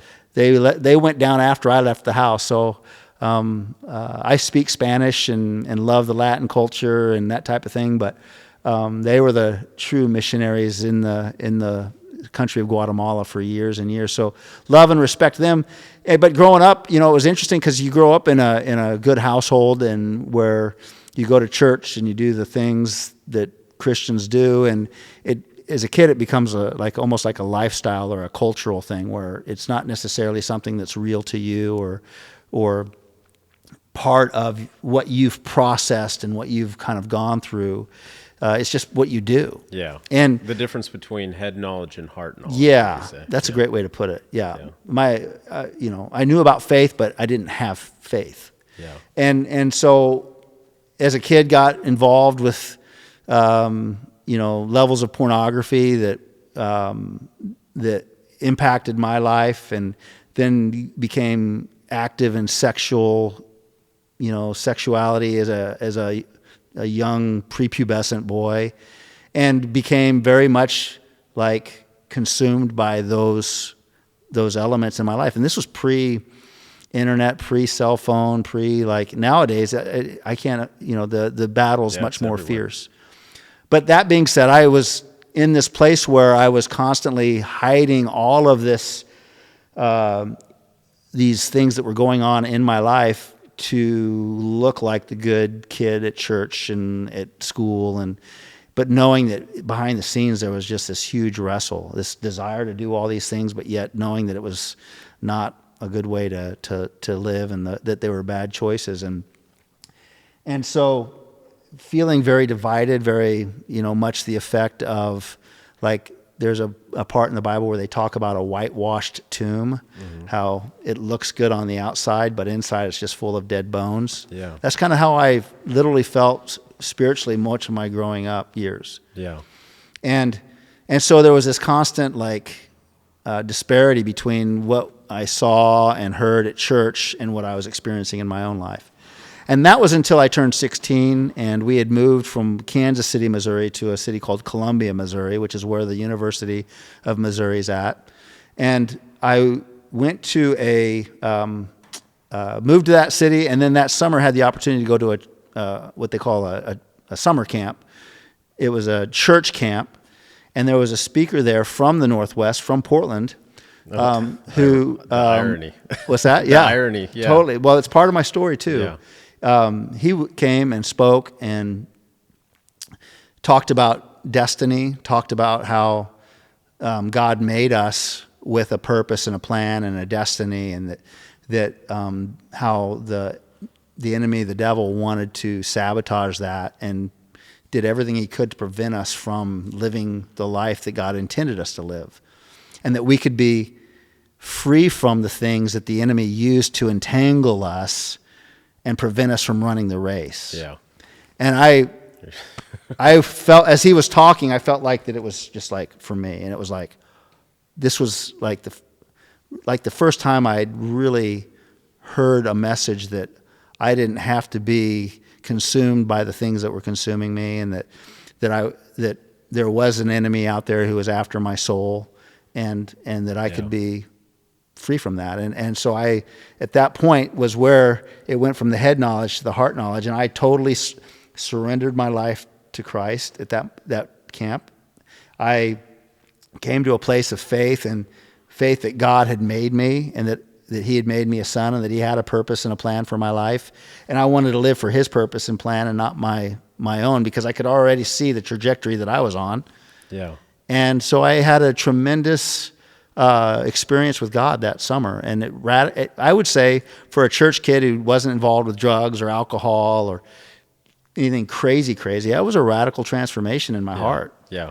And so from there, I began to follow Jesus, and was completely free from like the looking at porn, the lust, and the lust of the flesh. That's awesome. Going through all the things that a boy shouldn't have to go through. Yeah. And began to pursue God at the same time as when I was starting my construction career. Yeah. And ended up going to college for a bit, and in that place of going to college, I realized that I had kind of been in this like cultural bubble of Christianity and these types of things, and that my salvation and my faith had been developed, and I was growing in that, but I hadn't really stepped into a place where I was in a tremendous battle. If that makes sense. I had always been kind of in this greenhouse. Your faith wasn't necessarily tested. Yes. Until then. There you go. Yeah. And so I went into college, and as I was studying, I was surrounded by women, and stepped back into that lifestyle again as a young man. Yeah. But this time was really met with guilt and shame and condemnation at a different level, because I knew that I had chosen to go against what God wanted for my life, and that I was responsible for the decisions in doing so.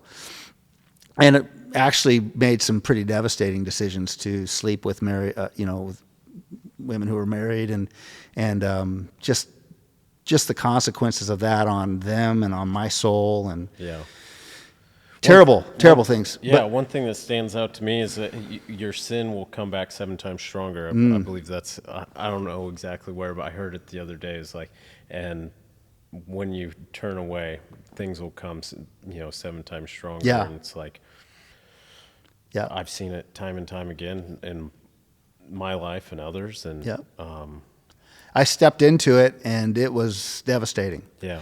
And there was such a sense of shame and guilt, and a thought that, God, I've blown it, and there's nothing else for me. All the destiny and the purpose and the plan, I've disqualified myself. Now I've gone down a path that's led me to destruction. Yeah. And so I really felt that. I couldn't go into a church service. I tried going into a church service as that was starting to happen. So I was making those choices, and there was just too much conviction, and I basically lasted 5 minutes and had to leave. So, my parents were like, "Hey, why aren't you at church?" And so I took a job on Sundays at an equine center at the University of Missouri, and built lunging pinches and repaired stalls and worked with horses. So that was my limited experience with horses. But I took that job so that I didn't have to go to church on Sunday, and I could tell them, well, I have to work, and it gave me an out. Yeah. Until the day came about a year and a half into that, where God met me in a special way, and I experienced the depth of his love and his grace at a level that I'd never experienced before. And I was so broken, and I was just devastated in this place of just, now what in life? I've blown it. And if you've ever heard the story of the prodigal son, there's a point in time where that son he's the son of a wealthy man who was given his inheritance, and he went and he blew it on prostitutes and drinking and all the different things, partying. Yeah. And he finds himself in a pig pen, and he's feeding the pigs, and he's like, man, what I would do to eat what these pigs had. He was starving and broke. Yeah. And there was a point where I reached that place in my soul where I was just like, have I blown my whole life? Is my future this? This is what it is. Yeah. And I felt compelled to go back and just be like, okay, I've got to at least see if I can experience God again in His presence. And so I went to a church service, and I went in, and it was interesting because there was nothing said at the pulpit that was specific for my situation. But as they were singing the songs that they sang, and as the presence of God kind of filled that room, and I began to stay there, I wanted to run again. I began to remember the things that I'd been taught about God's grace and about a son who turned around and said, at least being a servant in my father's house is better than being here. Yeah. And he turned around, and before he even made it home, the father ran. Father saw him, knew he was coming, and ran to him and embraced him and put a ring on his finger and a robe on him and shoes on his feet and welcomed his son home.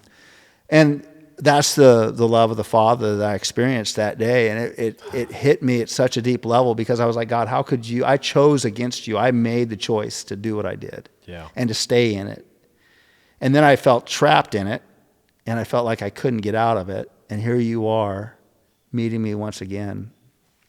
And so I experienced that, and it was an incredible healing moment for me, and I was able to repent again and receive God's grace and step back into the path that led to healing and freedom. And it's interesting because I knew that I needed a change at that point. I wasn't in a great place with my friendships and in my future. And I went and talked to a man who was actually from Portland as well. Yeah. So another man. Okay. And I had met this man, and his son had come, and his son lived in Portland, but had come and visited there. And so I'd met his son, and we were kind of the same age. We'd played basketball together and connected well. And so I met with him. I told him where I was at. I said, I need something different. He goes, you know what? You should go west. You should move to Portland and just see what God does there. He says, I know there's a great church there, and you go to that church, plug in, and just see what God does. It's a risk, but it's a calculated risk, so see what He does. Yeah. So I prayed about it for a couple days, talked to my folks, and ended up packing up my 1980 Datsun 200 SX. How old are you at the time? I'm like, this was 1991, so I would have been 22. Okay. And back then we didn't have the internet. We didn't have, it was like I could look in an encyclopedia and see what it was. I had no idea about Portland. I just knew that it was in the Northwest and it rained a lot. That's all I knew, literally. And so I had $60 and drove out here. And you got out here on $60. Well, actually, I ended up out here with $60 in my wallet. Okay. I had a friend of mine give me a little bit of cash that covered I didn't even really have my trip planned out. I just knew I needed to leave town. Yeah. And so I ended up coming out here, had $60 in my pocket, didn't even have a phone number for this guy's son, Mark, who lived in town here, but I knew where he went to church. And so I called the church, and I'm using quarters to call him, at the payphone. And they're like, sorry, we can't give you his number, click. And I'm like, I just spent like a percentage of my entire savings. So I call him again. I'm like, hey, I'm in a bind. Could you? And they, okay. So they gave me his number. I call him. He's like, yeah, come stay on my couch. And so I go stay on to his apartment, which was in this area called Clackamas. And he's like, hey, you look hungry, man. Do you want to go get something to eat? And then he's like, I'm going to a birthday party later on tonight. You want to go? And I'm like, yeah, let's do it. So he takes me to Old Country Buffet, which is an all-you-can-eat buffet. And I guarantee you that they lost money that night because I was starving. You ate for the whole week. I ate for the whole. It took to get out here. That whole prime rib, that prime rib they had or whatever. I chowed down on it. And so then we head over to this birthday party, and it's at this apartment. And I walk in, and there's about 25 young people from this church.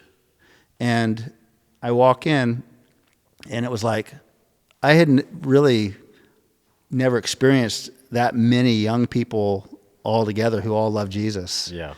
And it was a party, and they were having a blast. And I'm just kind of quiet kid from Missouri, and I show up, and some guy takes and shoves me into, I'm sitting in a chair, and some Latin guy goes and shoves this gal, shoves her towards me, and she falls into my lap. We fall over, and it happens to be this young lady named Brenda. Oh, no kidding.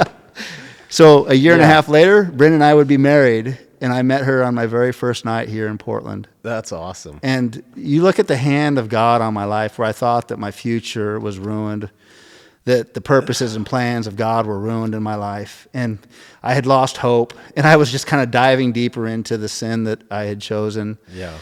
And God's like, son, he ran to me, and he picked me up, and he put his ring on me, my finger, his robe on my shoulders, and he's like, son, I have a purpose and a plan for you. And I've seen it worked out through the years. He's been so faithful, even in my unfaithfulness and in my imperfection and in my brokenness. But God moves from brokenness to wholeness. He moves from darkness to light. And I say that all the time because it's so true. And he takes us, and he helps us and gives us everything we need to move forward and to grow. And I've seen that time and time again in my life. And so everything that I've experienced and everything that I've been through to this point is just a reflection of his grace and his love for me. Yeah. And I'm so grateful for that. And to the people who are listening out there, there's a scripture that talks about the fact that God has plans for your life. And if you feel like that you have ruined plan A and you've made a mess of it, understand that I'm so grateful that God has plans for our life, because God knew who we are. He knows who we are. He knows our shortcomings. And he didn't just give us one plan, and if we don't hit the mark on that one plan, that's it and it's all over. But he has many plans. And so I'm on plan, who knows what number plan I'm on. Yeah. But I know that God has plans for my life, but he has one purpose. And in that chapter in Jeremiah, he talks about that, for I know the plans that I have for you, plans for a future and a hope. And then he goes down a couple lines, and he lays out the purpose of all those plans. And that purpose is that I may be found by you. And all of the plans that we go through in our lives, whether it's our plans or God's plans, whether we're trying to do it on our own or with God, they all lead us in the direction of being able to be found by him. Yeah. And to find him. And so I know that when I was in that broken place, that God was working on my heart. And he was always there, even when I chose to go and do the things I knew I shouldn't do. And it's amazing because we see the picture of Jesus in the Bible knocking on the door of our hearts. Yeah. And I think that everyone at some point in their life experiences that knock, that, God, are you trying to speak to me? Yeah. And there's a point where we have to make a decision, because the interesting thing about that door of our heart is that there's only a doorknob on one side of it, and it's on our side. And that Jesus will never bust the door open. He'll never break it down to get into our lives. He's just waiting. He's knocking. He's calling. He's pursuing. But it's up to us to actually take the knob and open the door and let him in. Yeah. And when I chose to do that, even that second time, and I experienced his grace and his love like I'd never experienced before, it was the most beautiful thing to experience that type of grace and love. And I've experienced that grace and love in my life time and time again. I have been forgiven time and time again. And that same grace and that same forgiveness was how I was able to develop a relationship with my wife, to where we have learned to handle conflict and to handle life and to love each other deeply, because we're just sharing what we've received. I learned to father my children based upon that same grace and that same love that he showed me. He poured into me to the point where I was overflowing, and that's how I would try to father my kids. Yeah. To where with my employees and my vendors and my subcontractors at work, it's like I wasn't trying to conjure up anything other than what was being poured into me and overflowing. And so as men, if we allow God, if we connect with God at that point where we allow him to come in and we open the door for him, and he will fill you up with grace, with joy, peace, love, the fruit of the Spirit, self-control, patience, kindness, gentleness, goodness, all of the good things of God that we desire so much in our lives. He will fill us up with it to where we're overflowing, and it's going to impact the life of your employees, of your children, of your wife, or your friends, or the community around you. So let's be men who trust Him enough to open the door and to let Him in and to be filled with all that He has for us. Yeah. It's not my wisdom, my business acumen. Man, I don't even consider myself a successful business guy necessarily. But I do know that I impacted the lives of so many people. I'm so grateful for that opportunity. And it would never have happened if it weren't for the grace of God in my life and me just being able to share with others what I had received from Him. Yeah. Coming to Him broken. And a faith that He's going to be there, heal you. Yeah. Man, that's free you up. Yeah. Allow you to become the man that you were meant to be. It's powerful. It is. There's power in your testimony, and I love hearing them. Yeah. That's so true. That's it's a lot to take in. I love that. What is Mobilized Man and On Assignment? It's the extension of what I was doing while I was in business for years. Was trying to reach the lives of men, to help them come to an understanding of God, who God is, and how much He loves them, to where they can come to a place of faith, and then helping them develop understanding and knowledge in areas that could help them grow and become men who were aware of who they are in Christ and be able to really live their lives on assignment for God. So what I did in business was a lot of times capped out because I was a boss. I was people's boss. Mm-hmm. And so I'd have to fire guys that I was mentoring. I'd have to see guys, get another job that I was mentoring. And I was only able to reach certain depths within people's hearts because of an employer-employee relationship oftentimes. And so I decided to kind of separate the two so you could stay in their life, even though business was business. Yeah. Yeah, and so now I don't have those constraints, and I can invest into the lives of men, and really, I look at what I do as trying to fill in the gaps for men who grew up without fathers, without men who loved them. Yeah. And I'm a father. I'm a pastor. There's some guys out there who are more kingly and more, they lead like kings. There's others who are more prophetic and have a strong, fiery voice. I'm more priestly, more pastoral, more loving, and so that's what I do. I want to see men come to a place where they know who God is, how much God loves them, and then I want to help shepherd them, guide them from the front through my own model, my own example, and help lead them in a way to where they can discover what it is to lead themselves well, what it is to become a solid leader, a man who walks with power and authority in his life to where he lead his home well and love his family well and build a legacy that will impact generations to come.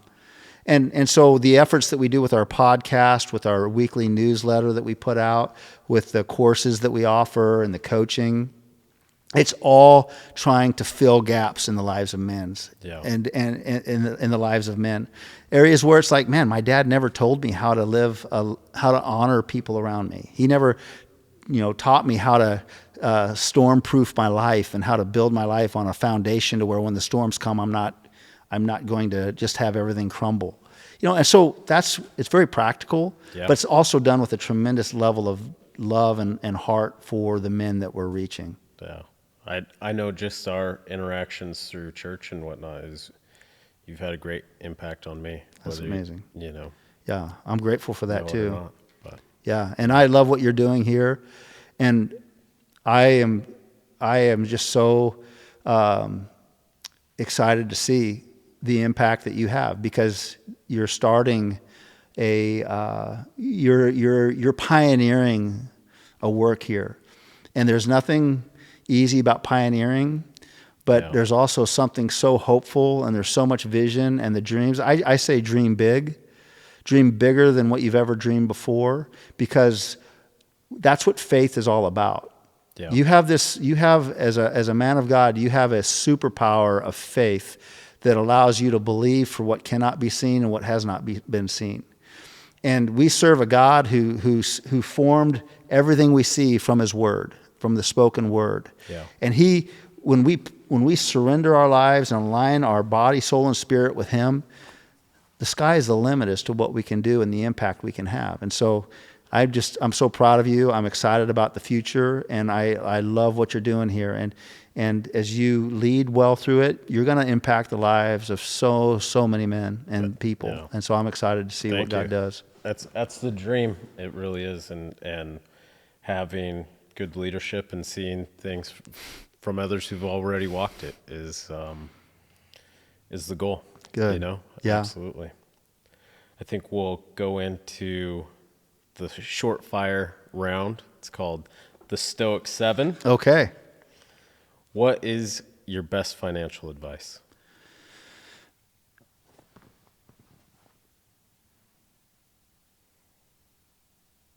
Sacrifice and save early on. Yeah. Just put the money away, or figure out vehicles to grow your money? It depends on what stage you're in. I'd say early on, develop a mindset of sacrifice, of not buying and paying for the things that everyone around you is, but you live as simply and leanly as you can, and so you sacrifice and you save, and you begin to develop a foundation to where you have money to give. You know, so it's a big question, but early on, you want to develop the understanding that the money's not your own, but it's yours to steward. Yeah. And so you save it, you give freely and generously, and you develop a mindset of generosity. And then you also in the process of that, you grow in wisdom and understanding. You begin to talk to people who have done well with their money, and you begin to say, how can we create vehicles for the money that I'm saving to actually generate more income? And there's a lot there, but I would say for a young person who's trying to develop their financial understanding, sacrifice and save.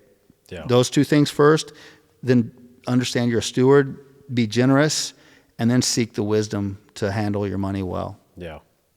That's good stuff. You have a favorite tattoo? Do you have a tattoo? I don't have a tattoo. Yeah. Is there a reason for that? No. I'm considering getting one. My son, who's a special forces operator, he's got a full sleeve that he got. And not that I want a full sleeve, but he's got a pretty sweet tattoo. And I would have to say that his tattoo is pretty cool. And then my wife got a tattoo with each of our grandkids on her wrist recently. Oh, that's awesome. And so I don't have, I'm not a real creative guy, so I'm afraid that I'd put something on my body that be like, what the heck is that? You know, like dad. Yeah. You know, whatever. Put a heart on it. Yeah. Good. Yeah. But I have thought about like getting 3 words that have been important to me: provide, protect, preside. You know, those 3 words. I thought, how could I get those into a tattoo that would be, you know, close to me? But I have no need for it. Yeah. And I honestly probably won't ever do that. But That's why I always ask, because if you're going to put something on your body, it's usually something that means something to you. So what does provide? What were the provide, protect, preside. Preside. Yeah. What does that mean to you? Tremendous amount. It gives me a track to run on as a man and as a leader. Yeah. And it's so much more than just, again, provision, so much more than a paycheck. I'm providing my wife with the love she needs and the life she needs. I'm providing my children with wisdom and guidance. I'm a provider. That means that I'm not a taker. Yeah. Protect, same thing. It's about, security, that type of thing, being aware. but it's about protecting. It's about actually being able to protect my home and fortify my home and keep the enemy from coming into it and bringing his darkness and his lies and his filth. I fortify my home. I protect the people around me. I have an awareness of the enemy and his attacks. I have an awareness of evil in general. And so protection is so important as a man and a leader. There's people that can't protect themselves. Right now, we have a generation of men who don't know how, they don't even know what battle they're in, let alone how to protect others from it. Yeah. And so that's an important thing for me. And then preside, leadership, the ability to preside over yourself. Before I ever look at you and question your leadership, I'm always looking at myself. How do I lead myself? How can I lead myself better?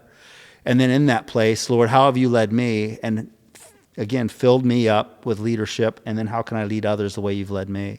So the presiding piece is something to where too often we don't want the burden of leadership. We don't want to take on the challenges of leadership, and it'd be easier just to let someone else do it. And so having that in front of me consistently has always, it's like you're either got to lead, follow, or get out of the way. Yeah. And so the guys who preside are going to be the guys who are leading themselves well, and therefore have some skin in the game. They have some power and authority that they're walking into, where they can lead well in life also. So those three things are important to me. And I if you're a father, anyone, parenting is a leadership skill. Yes. That's one thing that I'm coming into is like, okay. Absolutely. Yeah. And you grow with it. I mean, there's grace for it, and no one's ready for fatherhood. That's a great conversation to have, but fatherhood is definitely about influence and leadership for sure. Yeah. Best way to recenter yourself after the chaos of the day, a season of life? The best way to recenter yourself? Yeah, that you recenter yourself. Yeah, for me, it's actually the way I recenter myself is based upon how I start. Mm-hmm. And so I choose faith over fear. If something's going to happen in my life that I need to be recentered from, I have to choose to go into my day with faith over fear. And so if you're a businessman, at any time during that day, you could get a call that could just be bad news. Yeah. If whatever it is that you're doing, there's risk, there's challenge, there's opportunities for you to get off course, and you need to recenter. And so for me, starting with this I'm choosing faith no matter what. I'm not choosing fear, because that's the fork in the road in every call that has bad news. And so when I choose faith, I may go through the storm that day and have the wave of emotions and have to deal with all of those things. And when I come back at home and it's like time to reflect on my day, it's like come back. I'm not coming to a new place. I'm coming back to that place of like where I started, of faith. Yeah, back to faith. Yeah, and so faith is, what do I believe to be true? And faith is the foundation that keeps your structure. Your structure is attached to its foundation by your core beliefs. Mm-hmm. And so I come back to, okay, your identity in Christ. Yes. Yeah. Did I make a bad decision by handling that situation at work today poorly? Yes. Okay. Does that define who I am? No. What are the adjustments I'm going to make? All of those things are part of that process of recentering. You're basically just getting yourself back on track and recovering, which everyone has to do. And there's also elements where it's like if there was sin involved, you've got to repent and humble yourself and repent and go through that process. But I feel like that the biggest thing about that for us men is just taking the time to actually do that. To reflect on. Yeah. Because most of the time we're knocked when we hit the pillow, and then we get up running, and we don't ever, by the time we get to that point of actually reflecting, it's like we've forgotten most of what impacted us. That's kind of the theme in the men's group that I'm in right now is this last week is just providing margin to be present, to not be running about. Mm-hmm. Jesus walked at a 3-mile pace type deal. Yeah. Yeah. Just being there. Fantastic. How do you give back? Being generous. Oh, take your time, treasure, and talents and be generous with it. Mm-hmm. And so that means that I'm looking for opportunities to give back. And it could be something as simple as, hey, I hear about somebody who's doing something simple like building a fence and they need help. It's like, yeah, I'll go help you. I'll bring my tools out and I'll go help you. Yeah. Teaching, pouring back. The nonprofit Mobilized Man is I want to spend the rest of my life doing that. I hope I'm 75, 80 years old and still pouring into the lives of young guys. Yeah. So I feel like being generous with my time, treasure, and talent. Those are my three things that I'm like giving back I to. like that. Do you have a favorite joke or a comedian that you like to listen to? I'm terrible with jokes. I've never been a lighthearted jokester kind of guy. Yeah. And so I probably couldn't tell you a good joke if you asked me. Yeah. I love my favorite comedians would be Jim Gaffigan, Nate Bargatze. Yeah, he's a good one. Bargatze. I don't know how to say his last name. Or something to that. Yeah. There's an Italian guy that I saw on TV who's really funny. It's I forget his name. Yeah. Comedy Good, is clean humor. Clean. Yeah. But hilarious. That's what I love about Nate. So those would be the guys that I just, my wife and I will listen to those guys. And, Jim Gaffigan's, he's hilarious, Yeah. But, so those would be the guys. Your wife's quite the comedian. With the video she played at church there, I was like, I could hang around her. Man, during COVID, I have certain opinions about TikTok, which my wife and I have chosen to disagree on, but she was actually becoming quite well known on TikTok for her comedic videos. It was therapy for her, Yeah. But my wife is a firecracker. She is the life of the party, and thank God I married her because she brings so much life to everyone around her. Yeah. But yes, That's awesome. I look forward to getting to know Brenda, by the way. Yeah, you should. You should. She'll bring the fire. Well, I think we've kind of talked about it, but the most important thing you want to leave the world with?